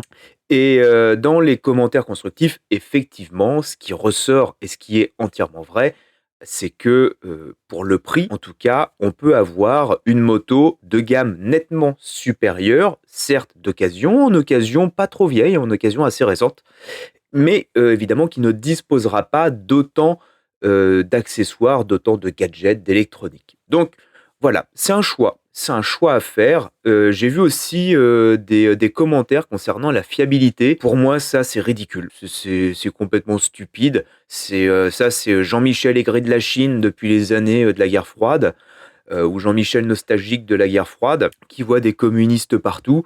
Les gars, sérieux, putain, la Chine, elle est dans votre vie depuis que vous êtes nés, donc à un moment donné, faut ouvrir les yeux quand même. Je vous rappelle quand même que la Chine fait de la merde sur demande. Voilà, s'il y a des gens pour acheter de la merde en Chine, ils en vendent. Tout comme la France sait faire de la merde. Il n'y a pas besoin d'aller bien loin. Vous allez sur les routes, croiser une Peugeot, une Citroën ou une Renault. Est-ce que c'est moins fiable ou plus fiable que des voitures chinoises? J'ai ma petite idée. Mais voilà, venir dire oui, à voir ce que ça va donner dans le temps, bah ça vieillira comme toutes les autres motos, les gars. Écoutez, c'est en plus vous venez critiquer une moto qui est déjà de base équipée avec du Brembo, du Pirelli, qui a une construction sérieuse en termes de fabrication et tout ça. En plus, vous ne vous êtes même pas déplacé pour aller la voir. Et vous critiquez. Donc, bon, bah, c'est vraiment le genre de commentaire auquel je prends même pas le temps. Je lis le début et quand je lis, oui, cette moto, blabla, allez, moi, je vais même pas jusqu'au point final parce que bon, allez, alors, je reviendrai par contre, le fait sur votre commentaire reste très utile, pas pour servir les propos de la vidéo, pas du tout, juste d'un point de vue algorithmique. Ça, j'y reviendrai vraiment dans la fin. Mais voilà, donc en gros, dans tous ces commentaires-là, majoritairement, c'était quand même des commentaires qui étaient assez constructifs. Et j'ajoute ça un peu à la volée, parce que j'enregistre cet épisode sur plusieurs jours. Ce matin, j'ai regardé justement un peu plus ces statistiques en détail, savoir pourquoi la vidéo de la GT avait autant performé. Eh bien, parce que il y a eu peu d'essais dessus, il y a peu de contenu sur cette moto-là, et vous êtes donc beaucoup à chercher des informations. Et vous avez même été aussi beaucoup à me demander dans les commentaires. Alors il y en a même carrément qui ont passé des commandes en disant: est-ce que tu pourrais retourner pour aller prendre ci en photo, prendre ça, puis m'envoyer ci, m'envoyer ça. Les gars, alors comment vous expliquer? C'est pas que je veux pas, c'est juste que déjà c'est pas mon boulot. Et puis, de 2, je pense que, si vous êtes intéressé par une moto, il y a de fortes chances que vous pouvez vous trouver un moyen pour vous déplacer, en tout cas, pour aller la voir par vous-même. Voilà, je pense que ce serait peut-être plus judicieux. Parce que moi, je ne suis pas le Uber Eats de la moto. Donc voilà, ça aussi, c'est pareil, ce genre de commentaires, je vais pas répondre parce que bon. Donc voilà, me donner des ordres par commentaire interposé, c'est non. Bien, j'en ai fini avec ce gros morceau qui était la GT 750 parce que c'est elle qui a suscité vraiment le plus de vues, de réactions. Enfin bref, c'est là où vous avez vraiment été très très très très très actif. Et maintenant, je vais passer au roadster et la sportive. Ça va être beaucoup plus rapide pour la simple et bonne raison, c'est qu'ils partagent les 3/4 de la technologie de la GT, le moteur. Alors le cadre, non, mais le moteur, le train roulant, les accessoires électroniques concernant les blocs ABS, machin, tout ça, la connectivité Bluetooth, ainsi de suite. Donc tout ça, c'est pareil. Voilà, ce qui va changer par contre, ça va être vraiment l'ergonomie et puis 2-3 trucs. Concernant la FR 750, c'est toujours une moto de chez Jedi, donc un roadster chinois, 100% chinois qui a été rebadgé. À tel point que quand vous mettez le contact sur la moto, alors s'il y a un truc que j'ai pas parlé pour la GT 750, je vais en parler là tout de suite. Quand vous mettez le contact, les 3 motos sont en keyless. Alors, perso, je trouve ça bien d'amener la technologie, mais pour moi, je suis pas fan du tout. Vraiment, alors vous avez évidemment des solutions de secours, hein. Vous avez une clé de secours, dans le bouton, donc vous avez une clé, genre une clé de bagnole, en plus qui est énorme, avec des boutons de bagnole, comme pour fermer la voiture, l'ouvrir et tout. Bah là, c'est pareil. En fait, vous avez un bouton pour verrouiller l'interrupteur keyless. Donc, c'est un bouton rotatif. Et vous avez un bouton pour le verrouiller, un bouton d'alarme, un bouton pour le déverrouiller. Enfin bon, c'est chiant. Ce qui fait que si jamais vous oubliez la clé, par exemple, je sais pas, vous êtes chez vous, la clé est... Bah, on va prendre un exemple tout con. La moto est dans le garage. Vous mettez la clé sur un meuble à côté de la moto dans le garage. Vous l'oubliez. Mais la clé est assez proche pour que la moto la détecte. Vous allez pouvoir démarrer, vous allez sortir, vous allez faire 2 mètres, la moto va couper. Voilà. Bon, tant mieux, comme ça vous allez vous dire, ah, il y a quelque chose, mais d'ici à percuter que c'est la clé, machin et tout, c'est le genre de truc chiant, voilà. Alors ensuite, si on vous vole, vous avez la clé sur vous, vous faites carjacker et quelqu'un part avec la moto, bon, il pourra pas continuer bien loin. Donc oui, mais voilà, je suis pas fan parce qu'il faut quand même une clé de secours. Donc c'est ça en fait qui est un peu con, c'est que c'est du keyless, mais d'un autre côté, vous avez besoin d'une clé de secours au cas où vous perdez la clé. Donc de toute façon, dans un sens ou d'un autre, il vous faut toujours une clé. Donc on n'est jamais débarrassé. Bref, donc voilà, puis en plus, il y a un système de verrouillage électronique du bouton. Donc si ce machin-là, il tombe en rade, on a l'air con. Enfin bref, donc voilà, moi je suis pas spécialement fan d'apporter vraiment de l'électronique, au niveau, du verrouillage, déverrouillage, de l'allumage de la moto. Ça, c'est les 3 motos sont comme ça et donc pour en revenir à ce que je voulais dire, c'est que sur le tableau de bord, vous avez le logo GD. Le logo GD, c'est 3 petits, tiges là, une sorte de griffe, c'est une griffe de tigre, basée sur 3 J et donc le Roadster, bah, vous avez donc, la même, on va dire les mêmes, vous retrouvez les mêmes choses que sur la GT 750. Le design est sympa, le design, fait moderne, alors ça me fait rire aussi parce que beaucoup de gens: «Ouais, ça fait plastique». Putain, mais les gars, ça fait plastique. Depuis les années 2000, les motos sont en plastique, réveillez-vous quand même, enfin bon, vous dites ça, vous prenez une KTM, la KTM, elle est à 90 en plastique, les Honda aussi, enfin bon, donc à un moment donné, je sais pas, ouvrez les yeux, mais voilà, c'est une moto chinoise, donc c'est forcément une moto en plastique. Bon, voilà, comme d'habitude, on a Jean-Michel Gros-Cerveau qui est sorti et bah, le truc, c'est que, ils ont vraiment réussi à donner, à donner je vais pas dire une âme, mais ils ont réussi à donner vraiment un look à ces motos et vraiment 3 looks vraiment tranchants et comme je dis dans une de mes vidéos, notamment celle du trail, les Chinois arrivent à retranscrire la personnalité de la moto à travers leur design et le Roadster, on voit un truc assez bas bodybuildé, mais on voit un petit gabarit trapu, sur l'avant avec un phare rond, et c'est donc en même temps, c'est pas un truc avec un look agressif, mais on sent que c'est une moto quand même qui est là, pour vous assurer du divertissement.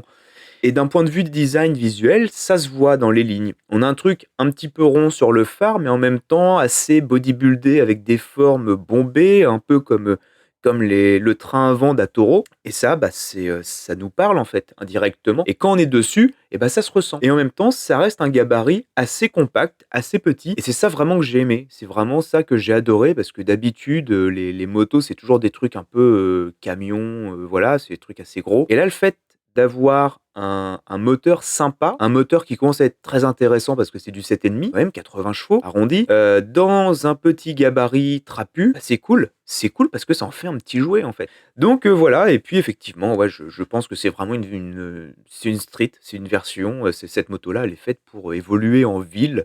Donc voilà. Par contre, à un moment donné, je vous parle du braquage et alors ce qui s'est passé et là où je vous donne, quelques petits insights, c'est que, toutes les motos avaient des voyants de pneus, basse pression de pneus. C'est une fonctionnalité que vous avez et comme c'est des motos qui ne roulent pas, parce que c'est des motos qui sont en concession, bah, il est bien évident que le capteur de pression n'est pas sollicité, donc il a tendance à se coller, en fait. Ça arrive très souvent avec ces capteurs-là et donc quand j'ai roulé avec le Roadster, j'ai roulé, puis au début je roulais tranquille et quand j'ai commencé à arriver sur la nationale à 80, le voyant s'est allumé. Donc je me suis dit: «Ah merde, si ça se tombe, il y a un problème de pneus» parce que voilà, comme c'est une moto qui roule pas et ce qui fait que j'ai dû écourter mon essai et donc j'ai dû faire des manœuvres, un petit peu plus rapides que d'habitude et c'est là où je me suis rendu compte que alors autant la sportive elle braque pas, mais c'est une sportive, hein, donc on va pas lui demander de faire un demi-tour sur 2 mètres. Mais le Roadster, lui, par contre, c'est un peu plus gênant parce qu'on a le rayon de braquage d'une sportive, alors que, j'aurais aimé avoir un petit peu plus, justement, parce que c'est un petit gabarit, donc normalement, on est censé pouvoir, être un peu plus agile là-dessus. Mais bon, voilà, c'est un petit détail. Par contre, vraiment, je disais que la selle était confortable. Sur toute la selle est très confortable. On sent qu'il y a de la matière, contrairement à ce que font justement les Japonais et autres aujourd'hui, où ils essayent de gagner un maximum justement sur ces matériaux. Là, on sent que voilà, ils ont fait quelque chose de bien, d'intéressant. La qualité est vraiment bonne. Même la qualité des matériaux, les attentions, les petites attentions sont là. Vous voyez la petite bande en caoutchouc sur le réservoir. Vous venez critiquer en disant: «C'est moto chinoise en plastique». Bah ouais, mais en tout cas, c'est l'une des rares qui propose une bande en caoutchouc sur le haut du réservoir pour pas tout déglinguer. Donc c'est cool. Moi, je trouve ça vraiment, vraiment intéressant. Maintenant, je vous dis sur la partie roadster et tout, il y a pas vraiment, grand chose d'autre à dire, hein. Le La qualité est là, tout est là, voilà. C'est une moto qui, pour moi, traversera le temps. Ça va pas marquer son époque, ça va marquer l'histoire de Mash, mais je pense que c'est une moto qui mérite, en tout cas, de rencontrer son public. Maintenant, on verra, par la suite.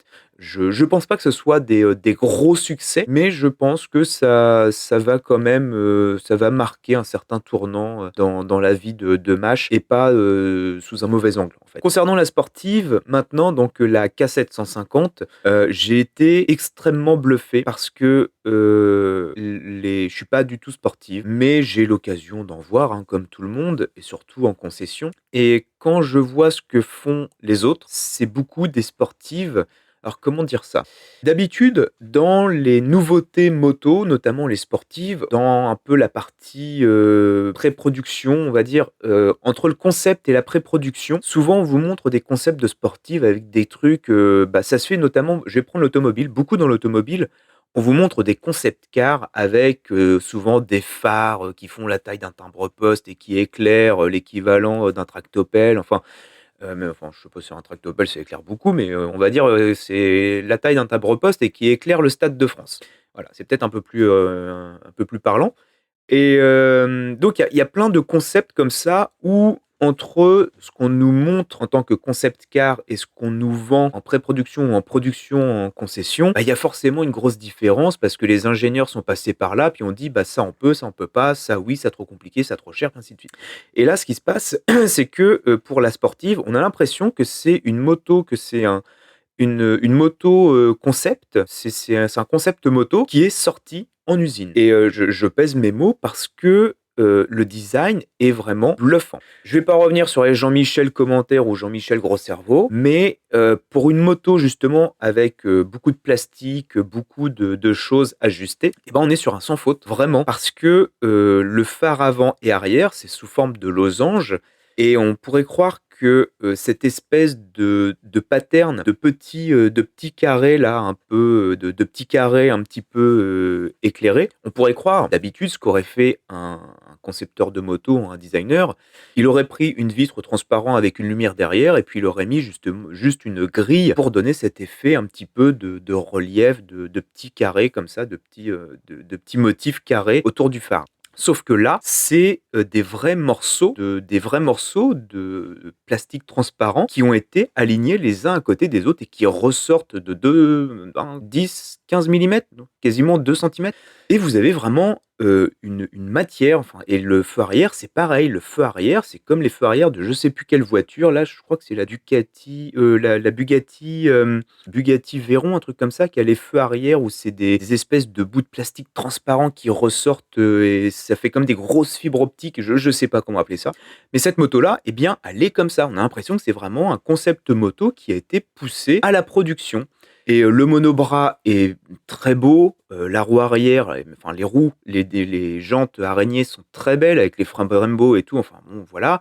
La selle arrière, cette espèce de queue de Raymanta ajourée avec, un peu comme les ailes de la Ford GT40, la dernière, la GT là.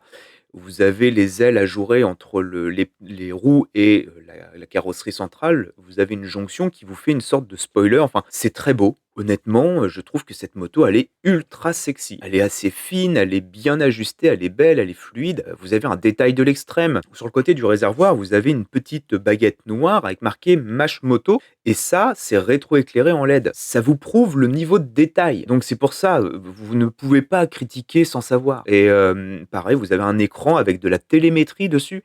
Le tour autour, le tour le plus rapide, machin, tout ça. Enfin, c'est voilà, c'est une sportive. C'est une sportive, mais en même temps, c'est une sportive qui est belle, c'est une belle moto, voilà. Alors que les japonaises, si vous prenez par exemple les Ninja, machin et compagnie, on va être plus dans l'efficacité que dans la beauté. Alors, est-ce que la sportive de chez Mash est efficace? Je suis pas du tout qualifié pour vous le dire. J'ai aucune expérience là-dedans. Je sais que moi, à partir du moment où, ça pousse au cul, et que je m'envole à moitié, bah, c'est cool. Mais, voilà, je l'ai pas poussé du tout. Donc là, je pourrais rien vous dire. Par contre, ce que je peux vous dire, c'est que d'un point de vue look et le peu que j'ai ressenti en termes de performance et j'étais même pas en mode sport, parce qu'il y a un mode sport, bah, c'était vraiment, c'est vraiment cool en fait de se dire qu'on a une moto qui a de la gueule et en plus qui est performante. Et donc c'est pour ça que je pense que c'est une moto qui peut, en tant que pistarde, être très intéressante. Maintenant, les petits feux comme ça, un peu style fibre optique, machin et tout, est-ce qu'en piste c'est utile? Pas du tout. Mais sur la route, effectivement, ça a de la gueule. Et je pense que de nuit, cette moto-là, elle doit être vraiment jolie. J'aurais bien aimé la voir de nuit, avec tous ces petits éclairages indirects comme ça. Donc voilà, la K750 vraiment, et c'est ça que j'aime beaucoup en fait avec la Chine, c'est qu'ils ne vous disent jamais non. Les Japonais, eux, on le ressent dans leur moto, alors japonais ou italiens, hein. Vous prenez des Ducati, les Ducati, ils vont vous faire des trucs jolis, mais c'est surtout efficace. On va travailler l'efficacité. On va pas regarder est-ce qu'on met un petit peu des bouts de fibre optique pour faire les feux, machin et tout. Eux, ils vont essayer, ils vont d'abord faire un truc efficace, puis après ils vont voir ce qui reste comme place pour mettre un peu de style et de design dessus. Et la Chine, eux, bah, c'est une philosophie cette fois-ci encore un peu différente. Donc voilà, sauf cette histoire de pot d'échappement qui est putain, là par contre ils ont chié dans la colle. Ils vous foutent une. Alors c'est bien parce qu'ils mettent le pot d'échappement sous le moteur. En termes de centre de gravité, c'est très bien parce qu'en plus c'est un pot catalysé Euro 5, hein, donc c'est autant essayer de respirer par une paille. Et ce truc-là, qui doit être quand même assez lourd, la grosse gamelle, ils la mettent vraiment point le plus bas sous le moteur. Donc d'un point de vue conception, c'est très bien, c'est très judicieux. Sauf que la sortie d'échappement, au lieu de la mettre légèrement à 45 degrés entre la roue et le cale-pied arrière droit, eh bien ils vous ont fait une sortie à 90 degrés derrière le cale-pied droit. Ce qui fait que quand vous êtes sur la moto, les pieds au sol, bah, on met toujours ses pieds derrière les cale-pieds. Ce qui fait que si à un moment donné on vous rentre dedans, les cale-pieds viennent pas vous péter les 2 tendons d'Achille. Donc, quand vous faites ça, bah, vous avez un échappement qui vient vous souffler sur la cheville. Alors, c'est ce que je dis dans une de mes réels, hein, ceux qui ont l'habitude de rouler en short, là, vous allez le payer instantanément. Mais ceux qui roulent protégés vont le payer également instantanément. Parce que moi, j'ai essayé la moto 15 minutes et au bout de 10 minutes, on s'arrête à un rond-point. Si on a le malheur de mettre, après 15 minutes de route, la jambe, les 2 jambes au sol, notamment celle de droite, ça brûle. C'est honnêtement, ça brûle. Donc ça, je j'ai pas compris le concept de ça. C'est un peu con. Donc je pense qu'il faudra voir pour changer ce truc-là, en tout cas. Voilà, je vais pas en dire plus parce qu'après, ça serait vraiment parler de la partie, performance des motos et puis, bah, ça, comme je vous ai dit et je vous répète, de 1, je suis pas du tout assez, qualifié pour ça et puis de 2, de toute façon, vous dire: «Ah ouais, telle moto, quand on la met sur l'angle, c'est ci, c'est ça», serait complètement con et perdre du temps parce que tant que vous mettez pas votre cul sur la selle pour l'essayer, vous ne comprendrez pas ce que, vous fait ressentir cette moto. Donc voilà, tout ce que je peux vous dire, c'est si ça vous intéresse, allez les voir dans une concession, ou dans un garage près de chez vous et au mieux essayez de l'essayer et puis au pire, en tout cas, allez, la voir, en expo. Je vais terminer avec la façon dont se sont passés ces essais. Parce que ça aussi, je l'ai vu passer, vous m'avez dit, ça manque de technique, ça manque de ci, ça manque de ça, blablabla, enfin bref, voilà, tout ce qu'on peut lire, de classique, hein. De toute façon, si ça peut, enfin vous rassurer, j'ai besoin de rassurer personne, mais je vais me rassurer moi-même en regardant, justement des commentaires, d'autres et alors cette fois-ci des journalistes moto, hein, dont c'est le travail, qui font ça depuis plusieurs années, qui pour moi font ça de façon, très très bien. On leur dit la même chose. Donc je me dis si, Jean-Michel Commentaire vient sortir le même genre de commentaires à des gars dont c'est le travail, qui font ça toute la journée, toute l'année et qui sont même, payés pour ça et que moi il me dit la même chose, bon, je me dis finalement c'est peut-être pas moi le problème, ni le gars sur la moto. Donc voilà, déjà ça me rassure. Mais en fait, ce qui s'est passé, c'est que, comme je vous ai dit, c'était une journée porte ouverte et donc évidemment, les gens venaient et pouvaient essayer les motos. Alors, il est bien évident que dans le cadre d'une journée porte ouverte, on va pas vous prêter 3 motos pendant une semaine pour que vous puissiez faire un petit, compte rendu vidéo de 15 minutes. Voilà, déjà, je vous dis ça comme ça et en plus, dans la vidéo, je le dis, disant: «Les journées portes ouvertes de chez JLC Moto, blablabla, on essaye 3 motos». Alors, si on essaye 3 motos lors d'une journée porte ouverte, ça veut dire qu'on a déjà, on va dire une fourchette de quelques heures pour essayer 3 motos.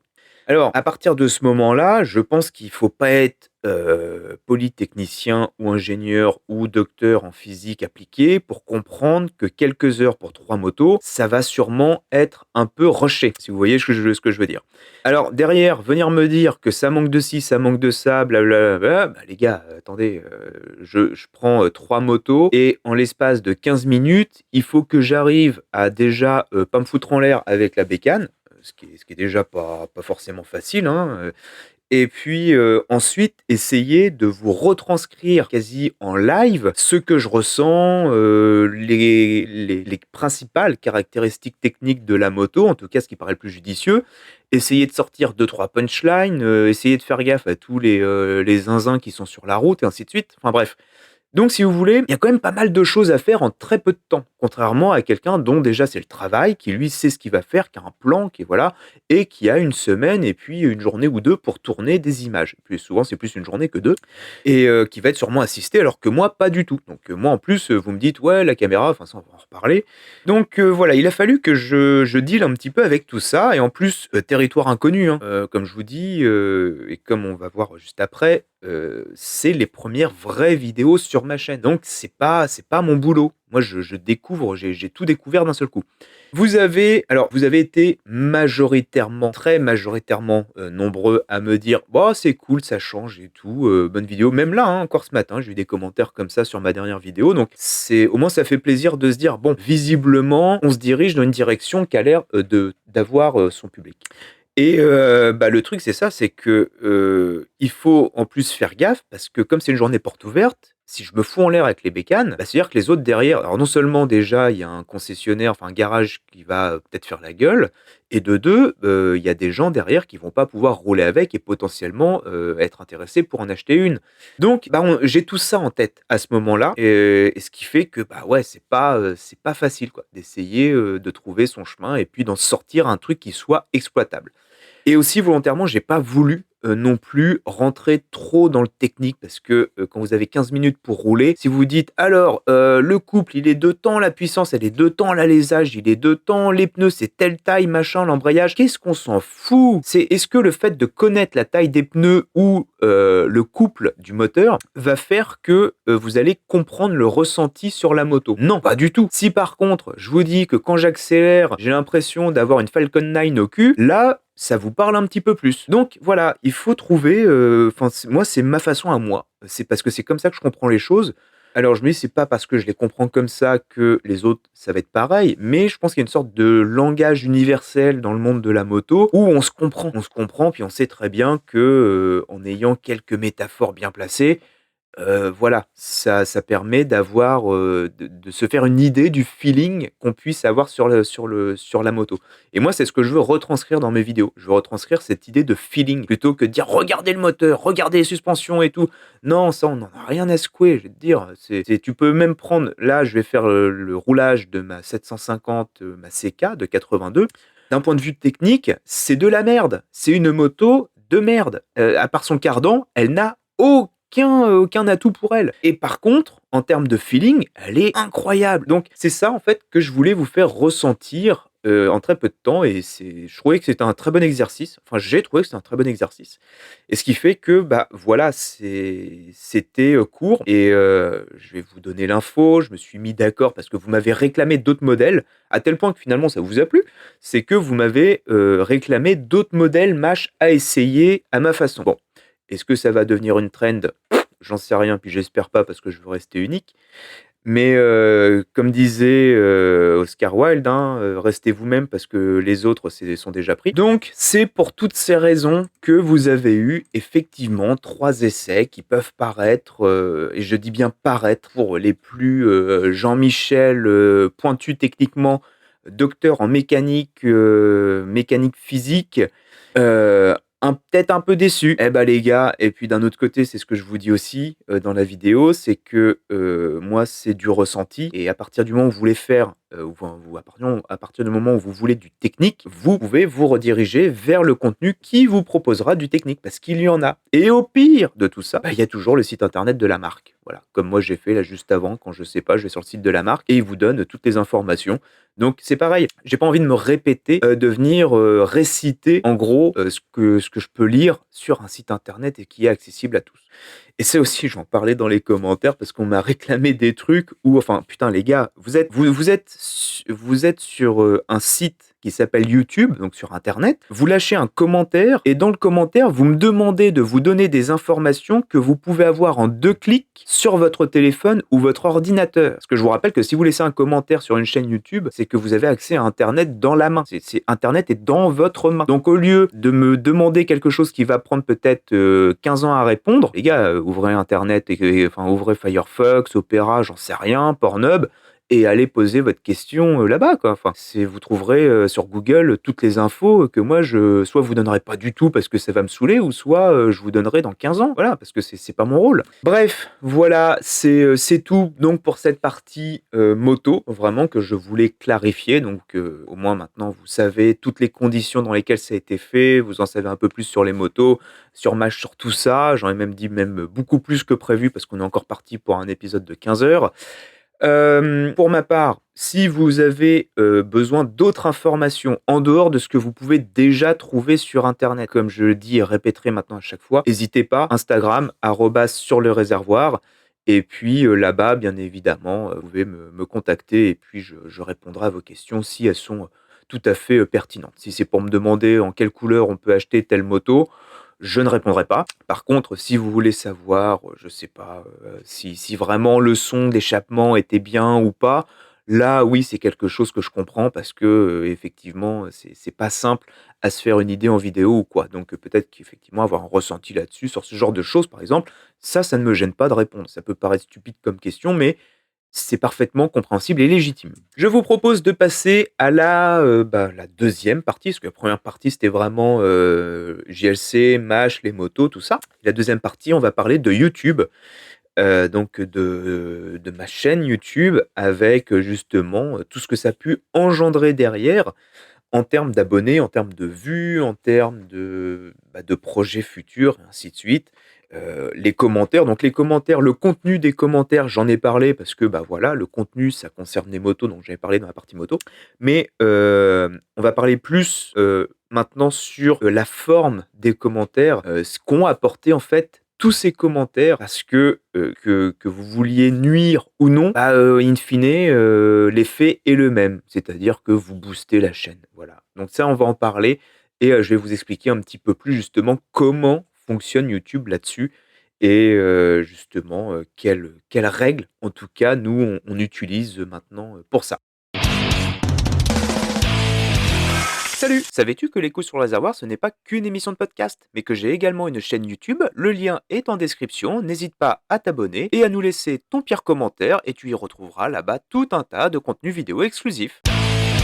Pour commencer, je ne vais pas revenir sur le pourquoi du comment YouTube et tout ça, j'en ai déjà parlé, hein, la chaîne YouTube, alors je vais dire je la lance même si elle existait depuis un moment, mais c'était plus une sorte de boîte de dépôt où dedans, tombaient tous les épisodes de podcast qui ne faisait pas plus que 10 vues. Voilà, parce que c'était juste une retransmission des podcasts et c'était histoire vraiment d'être présent.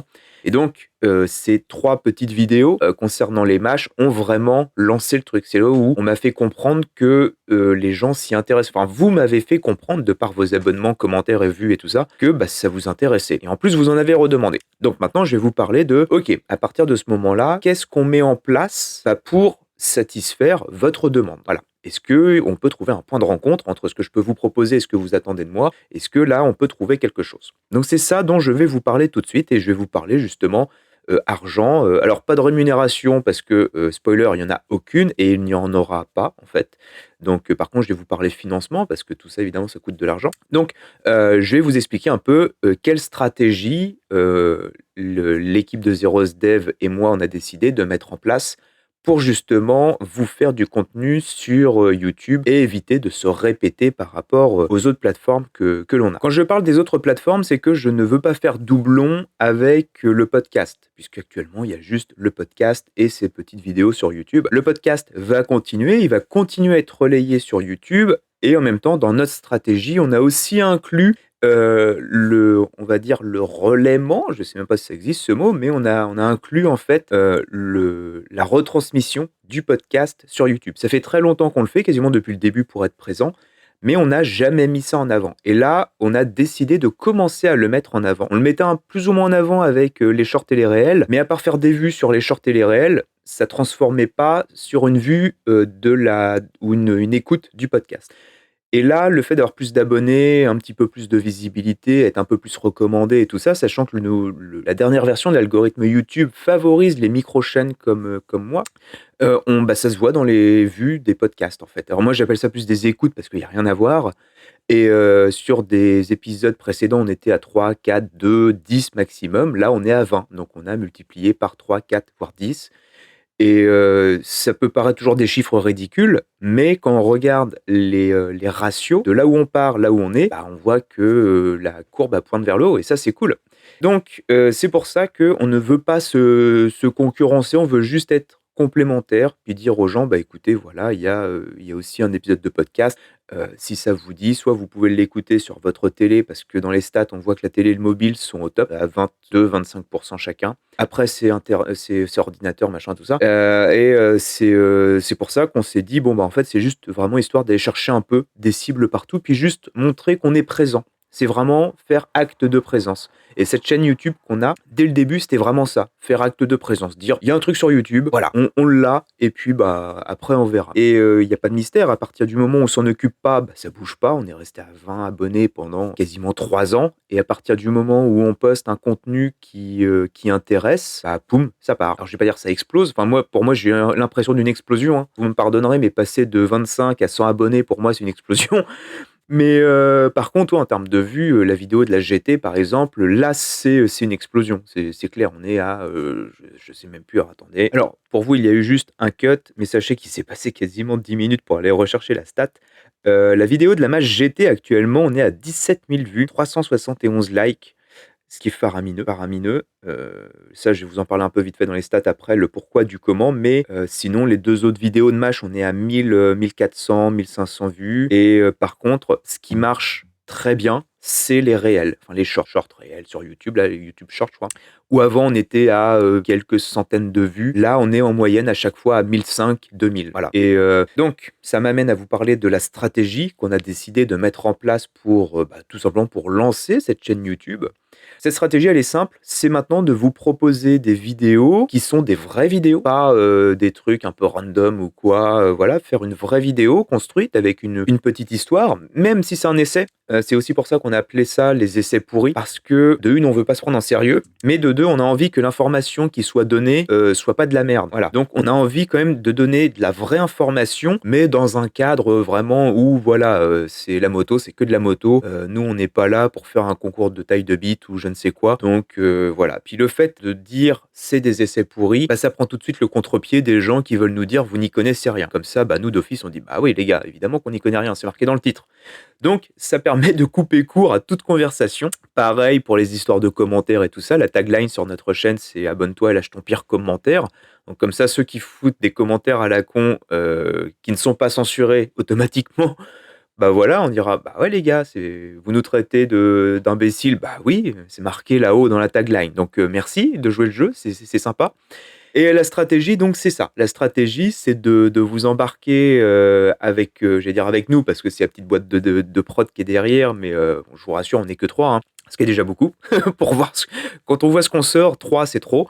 Mais c'est surtout moi donc, qui suis sur les vidéos. Et donc, la stratégie, c'est de vous proposer une vidéo. On va dire une petite vidéo par mois. C'est pas un calendrier, c'est pas un planning, mais le but, c'est de se dire, allez, vas-y, on va se faire une vidéo par mois où je raconte quelque chose. Donc ça, c'est pour les vidéos qui viennent, hein, les vidéos un peu plus vlog, storytelling, tout ça. Les essais, ça va être au fur et à mesure de ce que je peux avoir sous la main. Voilà. Donc là, j'ai déjà prévu 2-3 trucs. En théorie, il y aurait 3-4 motos dans mes petits papiers là. Puis des trucs sympas. Donc le but, c'est ça, c'est de proposer des essais pourris sur des machines qui sont quand même pas vraiment standard et puis, et aussi des fois standard, parce que là, je suis en train de voir avec GLC Moto justement si ça lui dirait de faire ça. Apparemment, oui, petit insight et donc, comme je vous dis, après de faire une vidéo, plus storytelling sur un truc, mécanique ou quoi.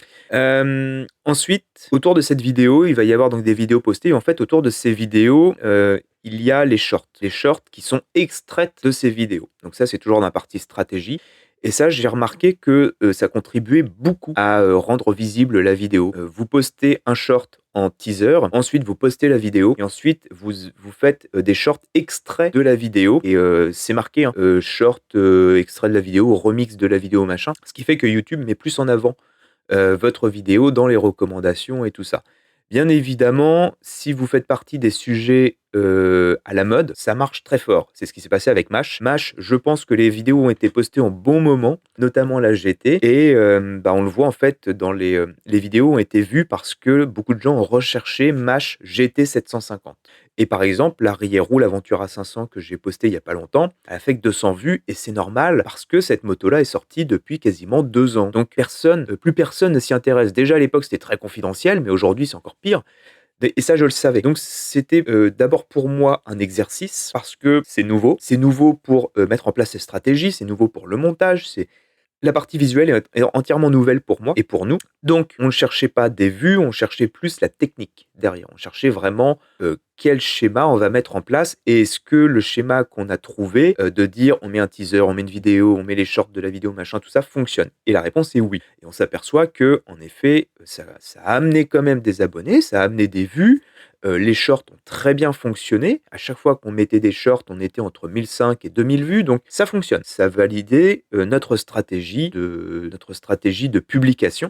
Le contenu, aussi, donc en termes de retour de commentaires, voilà. Alors ce qui est marrant, c'est de dire: «Lâchez votre pire commentaire» et puis depuis qu'on a mis ça, les gens disent, «Ah, votre contenu, il est sympa, je m'abonne», et vous pouvez le voir tout ça, hein. Les derniers commentaires, c'est vraiment: «Ouais, c'est sympa, je m'abonne».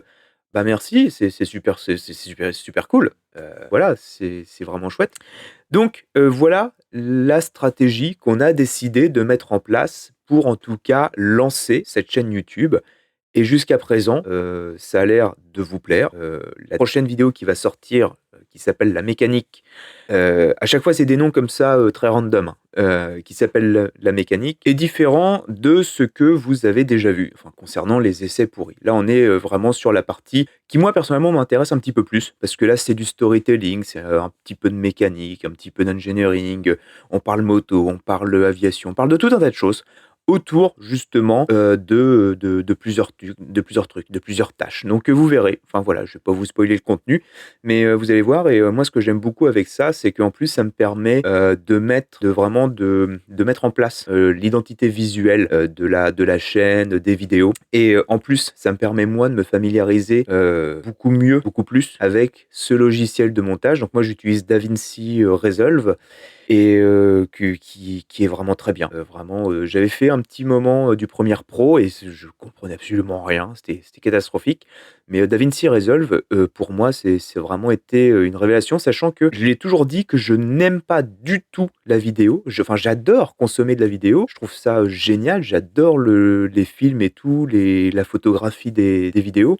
Mais moi, venir faire de la vidéo, en fait, c'est que je ne sais jamais quoi filmer, je ne sais pas quoi mettre dans du contenu et là, je commence petit à petit en me forçant, à filmer tout un tas de choses, et puis à faire, du montage, à regarder comment font les autres, décortiquer des youtubeurs que j'aime bien. Voilà, moi je me dis: «Je veux faire un truc sympa à regarder, agréable, qui soit beau aussi, qui ait d'abord une beauté visuelle», chose que je trouve qu'on n'a pas dans la moto. On a oui sur des vidéos de voyage, aventure et tout, mais des vidéos plus axées un peu mécanique, engineering et tout ça et c'est en version, un peu, comment dire? Esthétique, quelque chose qui soit, vraiment beau et agréable à l'œil, qu'on puisse regarder limite comme un mini-film sur la télé. Bah, ça, j'en ai pas vu, en fait. Voilà, souvent c'est couleurs chaudes, punchy, ça va vite, c'est bam bam bam, et non, moi c'est un truc, vous allez voir, qui va être un petit peu différent, donc peut-être que ça va vous perturber, mais je veux que le public qui apprécie ce que je vais leur proposer, apprécient vraiment pour, on va dire, la forme plutôt que le fond, même si le fond, évidemment, j'y travaille aussi, hein, comme je vous ai dit, à avoir un truc qui soit quand même très correct d'un point de vue information. Et donc, tout ça, c'est la mise en place de l'identité visuelle. Puis vous voyez que là, si vous regardez un peu la chaîne YouTube avec les vignettes, vous allez voir qu'il y a une identité visuelle qui est en train de se construire, qui est en train de se détacher. Et ça va donner le ton pour la suite. Alors, il y aura des petits ajustements, mais vous allez voir que cette identité visuelle s'installe, va continuer, puis va évoluer un petit peu. Donc voilà, ça va évoluer tout simplement au fur et à mesure que moi, je serai de plus en plus familier avec ce logiciel de montage et vos retours. Parce que le deal, le deal implicite, c'est que je vous propose du contenu, vous me faites des retours, c'est bien, c'est nul, il manque ci, il manque ça, il y a trop de ci, il y a trop de ça. Et en fonction de ce que vous me dites, bah, moi je vais ajuster sans changer. Je ne changerai pas mon contenu pour faire ce que vous demandez. Si vous me demandez, demain d'aller, faire, du drift en moto ou je sais pas quoi, c'est pas dans mes capacités. Donc, je dirais non. Mais, et puis je vous redirigerai peut-être vers des gens qui en font. Mais, voilà, moi je vous dis: «Bon, bah, voilà ce que je vous propose. Maintenant, si vous avez des idées pour améliorer, changer des choses sur ce que je vous propose, je prends et sans problème. Et même si vous voulez participer à ce que je propose, pareil, je prends sans aucun problème. Ça sera vraiment, voilà, c'est tel que vous le proposez déjà dans vos commentaires et vos retours. Là, vous proposez déjà des choses qui sont très intéressantes et justement, moi, je tiens compte de tout ça et aussi sur Instagram puisque tout ce que je produis sur YouTube, vous le voyez avant sur Instagram, vous voyez aussi les dessous de tout ça et ça permet déjà d'avoir, on va dire des pré-retours sur, le produit final. Où là, déjà sur Instagram, on discute, je vous fais des fois des petits sondages et tout, vous me dites: «Oh ça non, on s'en fout, vas-y, laisse tomber, perds pas ton temps, par contre ça oui, plus». Donc voilà, c'est cool. C'est vraiment cool de construire comme ça un truc ensemble et je dirais que vous tenez, enfin vous m'appuyez sur la partie contenu et moi je m'occupe vraiment de la partie, mise en forme, photographie et tout ça et j'ai aussi la chance dans mon entourage d'avoir des gens qui sont dans ce milieu-là, dans le milieu de la photo, dans le milieu de l'image et tout et qui, justement viennent m'aider là-dessus. Donc c'est cool, c'est très, très cool. Alors après, il y a un truc qui est moins cool et là, on va parler, tout ce qui est financement, censure. Alors censure, que ce soit dans les commentaires, dans les vidéos, machin, tout ça, mais on va parler financement, censure, publicité, bref, tous ces sujets plus ou moins tabous sur YouTube et pas que. Je vais maintenant vous parler en fait, tout simplement de nos propres règles de conduite sur, la chaîne YouTube. Alors vous allez voir, il y en a vraiment très, très peu parce qu'on a envie de garder vraiment cet espace, très libre et malgré le fait que, YouTube devienne de plus en plus contraignant pour les créateurs et là on va nuancer justement cette phrase derrière. Nous, on a envie de s'affranchir complètement de tout ça et moi, j'ai simplement envie de pouvoir, dire ou écrire ce que je veux dans mes vidéos sans avoir derrière à en assumer les conséquences et ainsi de suite. Je vais vous parler tout de suite de censure puisque malheureusement, plus on avance dans le temps et plus il en est question, que ce soit sur internet, que ce soit, dans la vie réelle, que ce soit même en France. Voilà, c'est ça aussi, ça m'a beaucoup étonné de découvrir ça, en remettant les pieds ici. Mais voilà, aujourd'hui, faut vivre avec ça, faut vivre dans un environnement qui nous laisse la liberté d'expression, mais qui filtre quand même pas mal ce que l'on doit dire. Ce qui est quand même assez embêtant quand on parle de liberté d'expression, mais ce sont les règles. YouTube est une plateforme privée avec ses propres règles et à partir du moment où on veut, y contribuer et bah, on est obligé de les respecter. Bon jusque-là, rien d'incroyable. Et ce qui fait que, moi j'ai un filtre en fait de commentaires. Vous avez différents degrés, soit vous laissez passer tout, soit vous avez un filtre modéré, donc là ça va filtrer vraiment les gros trucs costauds, ou vous avez un filtre strict et après vous pouvez y mettre des mots. Moi par défaut, j'ai un filtre strict avec toute une liste de mots et cette liste de mots, évolue dans le temps. Ce qui fait que quand vous m'écrivez en me disant: «Ouais, tu censures, j'ai voulu mettre un commentaire, il est pas affiché ou il a été enlevé ou je sais quoi», je n'enlève aucun commentaire. Vous pouvez aller voir sur toutes les vidéos, tous les commentaires sont laissés, hein, même ceux qui des fois sont un peu, sont pas un peu, mais sont clairement merdiques. Donc je les laisse parce que dites-vous une chose, c'est que le commentaire, quel que soit son contenu, YouTube, il s'en tape en fait de votre contenu. Lui, il filtre au moment où vous voulez l'écrire. Mais une fois que le commentaire a été posté, YouTube, il s'en fout de votre contenu en fait. Tout comme, je vais pas dire moi je m'en fous, mais tout comme si vous venez me dire, je sais pas, «Tu moche et t'as pas de cheveux», bah, je vais être comme: «OK, bon, bah, fine, merci, d'avoir, mis un petit coup de boost à la vidéo parce que votre commentaire est une interaction» et YouTube compte le nombre d'interactions sur la vidéo, les likes, les dislikes, les commentaires, les vues, tout ça et à partir du moment où vous mettez un commentaire, même en pensant que, le commentaire que vous allez mettre va toucher en plein cœur, le vidéaste, bah, en fait, vous allez le toucher en plein cœur, mais vous allez faire plaisir parce que vous allez mettre en avant sa vidéo par cette interaction. Donc j'ai pas de raison de censurer, en fait. Par contre, quelqu'un qui est vulgaire, qui insulte tout le monde, qui vient, utiliser des mots qui ne sont pas du tout utilisables pour argumenter quelque chose ou quoi, bah là oui, il va se faire, directement censurer, mais par la plateforme. Parce qu'il aura utilisé un mot, qu'il n'avait pas à utiliser pour argumenter. Par exemple, et c'est là où c'est un petit peu paradoxal, dans cette liste de mots, il y a, le mot «couille». Bon, la chaîne YouTube s'appelle «Les couilles sur le réservoir». Donc, quelqu'un qui veut commenter, et je vous donne un exemple concret un peu des fois de, bah, c'est con mais c'est comme ça. Quelqu'un qui veut commenter: «Oh la chaîne Les couilles sur le réservoir, c'est chouette». Si il ne met pas le arrobase, qui met juste les couilles sur le réservoir, le fait d'avoir utilisé le mot couille, le commentaire sera automatiquement bloqué par YouTube. Sauf que j'ai réussi, normalement, si ça fonctionne, à mettre, un ensemble où, par exemple, j'avais eu un commentaire qui avait été filtré où la personne avait mis: «Je m'en bats les couilles». Bon, là, il est clair que entre citer le nom de ma chaîne et dire qu'on s'en bat les couilles, il y a quand même une nuance, en tout cas. Personnellement, en termes d'image, voilà, on a chacun l'image, on sait ce que ça veut dire. Donc, bah, il est bien évident que le commentaire «Je m'en bats les couilles», lui, on a envie de le bloquer. Parce que qu'est-ce que ça a à foutre ici, quoi? Quand bien même ce sera un commentaire de plus, j'ai pas non plus envie que ce soit, ma chaîne devienne une déchetterie. Donc, c'est pour ça que j'ai mis en place tout un tas de petites règles, tout un tas de mots, d'expressions, en anglais, en français, dans tout un tas de langues, avec des orthographes différentes. Il se peut des fois que ça passe à travers, mais si ça passe à travers, là, c'est YouTube qui filtre, hein, c'est son algorithme, c'est plus ma liste de mots.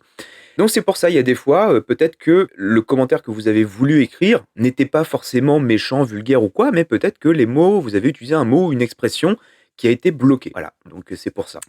Ce qui fait qu'à ce moment-là, moi, c'est ce que je lui dis: «Bah, écoute, essaye de le réécrire, différemment et puis, vois si ça passe». Puis souvent, bah, ça passe, voilà. Pour rester dans le domaine de la censure, j'ai eu l'occasion de discuter avec, d'autres créateurs de contenu, notamment YouTube, enfin exclusivement même, YouTube et qui eux, par contre, ont, plusieurs dizaines de milliers d'abonnés. Là, on est, sur un autre niveau. Ils sont, eux aussi dans le domaine de la moto, mais pas que et on discutait justement de tout ce qui était monétisation et compagnie. Bon, tous, sans exception, tirent leurs revenus de leur chaîne YouTube, direct ou indirect. Direct dans le sens, bah, c'est la publicité qui est intégrée par YouTube dans leurs vidéos et qui les rémunère en termes de vues. Et ensuite, les partenariats, où c'est les YouTubeurs qui ont des partenariats avec des marques random. Les marques leur fournissent du matériel et leur donnent un petit billet pour que pendant X mois, ces youtubeurs mettent en avant leurs produits. Bon, le problème de ce business model, qui pour moi n'est pas du tout un bon modèle, peut-être à court terme, mais à long terme, c'est catastrophique. C'est qu'à partir du moment, pour X raisons, vous perdez soit un sponsor, soit une monétisation, ou les deux, parce que souvent, il suffit qu'il y ait un cancel parce que vous avez eu un acte malheureux, vous faites cancel, c'est fin de partie pour vous, direction le Pôle emploi.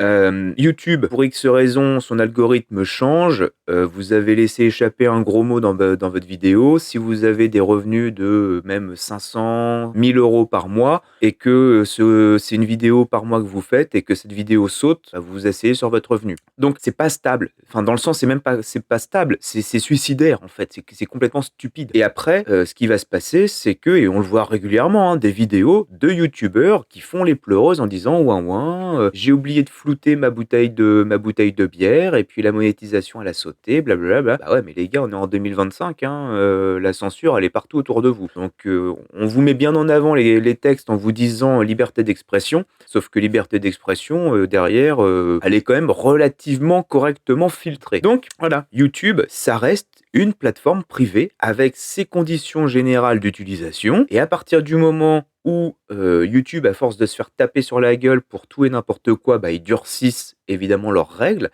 Et puis, bah, vous derrière, quand vous en payez le prix, bah, vous venez pleurer face caméra et puis vous ouvrez des cagnottes à la con pour braquer, votre audience, vos utilisateurs, parce que vous n'êtes plus foutus de gagner un seul rond. Donc moi, j'ai décidé de ne pas faire ça. J'ai décidé qu'il n'y aura jamais de pub. Alors de pub, genre en pré-roll et tout ça sur mes vidéos, donc je ne monétiserai jamais mes vidéos, sur YouTube. Ça restera gratuit et je ne veux pas qu'il y ait de pub, dessus. Je veux que les gens qui les regardent puissent les voir gratuitement. Voilà, petite parenthèse, vous allez me dire: «Ouais, mais d'où tu pas fait un truc avec un abonnement sur ton site internet et tout?» Oui, sauf que l'abonnement sur le site internet, il vous donnait accès, notamment parce que le site internet sur leréservoir.fr, c'est aussi une boutique en ligne avec des frais de port et tout ça. Et quand vous prenez un abonnement qui coûte quelques euros par mois, vous avez les frais de port qui sont gratuits d'office, une sorte de Prime. Donc certes, vous avez accès à des vidéos YouTube exclusives, vous avez accès à du contenu exclusif, vous avez accès à des revues exclusives, des revues étrangères, et en plus vous avez des promos, des offres, et puis justement les frais de port. Donc tous ceux qui, si en gros vous prenez un abonnement, derrière, je vous le dis tout de suite, vous achetez un porte-monnaie à 10 balles, de une, votre abonnement il est quasiment remboursé par la commande et les frais de port, et en plus derrière vous en avez pour 6 mois d'accès gratuit. Bon, sachant que ça, on l'a en plus arrêté. C'est-à-dire qu'aujourd'hui ce système d'abonnement n'est plus en marche. Ça a été enlevé parce que vous me l'aviez demandé. Donc maintenant toutes les vidéos sont directement disponibles sur YouTube, il y a aucun souci. Voilà. Donc ça, tout ça, c'est même de l'histoire ancienne parce qu'effectivement on a dit: «Bon, peut-être que c'était pas cool, c'était peut-être une erreur». Donc très bien. Pour en revenir à notre petite censure, donc je vous disais, nous, pas de publicité. Également, pas de placement de produits. On a 100 et quelques abonnés sur la chaîne au moment où je vous parle, 130. J'ai réussi à recevoir des messages pour faire la promotion d'accessoires moto, machin et tout, des trucs, parce que tout simplement, certaines, alors je sais pas si c'est des marques, des agences de com ou quoi, j'en sais rien, puis je m'en fous de toute façon parce qu'on n'a pas répondu. En fait, ce que voient les gens, c'est qu'ils voient qu'on n'a pas beaucoup d'abonnés, mais on a pas mal de vues et pas mal, de rétention. Et sur Instagram, le fait d'être en compte privé, moi je le vois, hein, vos interactions, les vidéos, des vidéos un peu humour ou quoi, 1 900 abonnés, il y a 1 300 vues. On est quasiment à un ratio de 1 sur le nombre d'utilisateurs atteints. Et sur YouTube, c'est pareil. Sur YouTube, une vidéo, 130 abonnés, même faire 200 vues, bah, ça veut dire que la vidéo, elle est montrée à plus que ce que j'ai d'abonnés. Donc on est sur des ratios de visionnage qui sont quand même très, très intéressants. Et même, vous regardez la vidéo du début jusqu'à la fin, il y a des interactions, enfin bref. Donc ça, les marques préfèrent payer quelqu'un qui a pas beaucoup d'abonnés, mais qui va avoir des abonnés très engagés, comme moi, et qui seront susceptibles sur 10 visionnages d'avoir 6 achats, ce qui fait qu'on serait à quasiment 60 plutôt que de payer, un abonné beaucoup plus cher et avoir un taux de perte plus important. Donc s'assurer vraiment des ventes, s'assurer de la visibilité, plutôt que d'avoir de plus en plus de pertes. Et ça se voit de plus en plus chez les marques. Moi, je le constate en tout cas avec des marques avec qui je travaille, mais sur d'autres dans d'autres domaines, et avec qui je travaille pour elles. C'est pas de la publicité que je leur fais, et on en discute. Donc c'est pour ça que ce modèle-là de partenariat rémunéré et tout, on a dit non. Et quand je vous disais la petite anecdote, c'est que je reçois, pas régulièrement, mais 1 ou 2 fois par semaine, via le formulaire de contact sur le réservoir justement, des demandes de partenariat comme ça. Et si vous allez, vous allez sur le site internet sur leréservoir.fr, vous descendez dans le pied de page et il y a un truc genre partenariat commercial ou un truc comme ça, et c'est marqué clairement, en gros, c'est marqué clairement: «Nous n'en faisons pas, point, c'est tout». Et donc les marques, à chaque fois, je leur renvoie le lien vers cette page-là, quasiment juste: «Bonjour, voici le lien concernant les partenariats», puis le lien de la page qui dit qu'on n'en fait pas, et au revoir. Et à chaque fois, ils me répondent en me disant: «Excusez-nous, on n'a pas trouvé, le formulaire, qui permet justement, de vous envoyer une demande, blablabla, blablabla». Donc ils ne lisent même pas, ce qu'on leur envoie. Alors comment voulez-vous que est-ce que vous croyez vraiment que derrière ça donne envie de travailler avec eux? Pas du tout. Donc voilà, nous on a plus misé, enfin quand je dis nous, c'est avec 0SDev, hein, la boîte de prod. Toujours, hein, notre équipe incroyable de 3 personnes, hein, c'est 2 en plus de moi. Et donc nous on s'est dit: «Bon, on préfère développer une petite gamme de merch, développer des petits accessoires qu'on va vendre à gauche, à droite, machin, tout ça». On a la chance d'avoir une entreprise, qui fonctionne et qui peut financer, ce truc-là. Et puis, bah, on verra, peut-être qu'à un moment donné, ça nous donnera l'occasion de développer autre chose ou se lancer dans un projet, qui permettra de rémunérer, qui permettra de financer, des productions vidéo plus importantes et tout ça. Mais on ne veut pas dépendre de partenariats commerciaux. Déjà, comme j'ai pu le dire, on n'est pas des putes à marque, enfin à marque MARQUES, hein. Donc on n'est pas, nous on n'est pas des prostituées, on n'a pas envie d'être des hommes sandwich ou, des panneaux publicitaires humains et on a envie aussi et c'est pour ça, je voudrais terminer là-dessus, en fait, on veut garder notre indépendance. On veut garder vraiment notre ton, on veut garder, notre liberté de parole. Sur YouTube, vous pouvez dire ce que vous voulez. La seule conséquence, c'est que vous ne gagnerez pas d'argent à partir du moment où vous direz ce que vous voulez. Et comme nous, on préfère garder notre liberté de parole plutôt que de gagner de l'argent, parce qu'on a la chance de pouvoir vivre d'autres revenus et que tout est indépendant. Donc, c'est pas parce que on va dire couille bite que chatte sur YouTube que derrière on gagnera plus d'argent, pas du tout. Donc, pour nous faire marrer, on préfère garder cette liberté-là. Il y a une émission de podcast qui s'appelle le Floodcast, sûrement, vous connaissez ou pas. Si vous connaissez pas, désolé les gars, ça vient de s'arrêter. Ça a quasiment jamais été monétisé, je crois, parce que cette émission était très libre de parole. Il parlait de tout et il n'était même pas mis en avant par Spotify. Il n'était même pas dans le classement, alors que c'est un truc, ça faisait 10 ans que ça existait. C'était sûrement des millions d'écoutes. Enfin, c'était vraiment un pilier de la culture, un peu rock underground, française et ils étaient littéralement censurés, que ce soit par, mais alors même YouTube, hein, mais ils n'étaient même pas présents sur YouTube, très peu, mais Spotify et les autres plateformes les censuraient littéralement parce que ça parlait de sperme, de chatte, de cul, de bite, de vomi, de pipi, de caca, tout ce que vous voulez bien.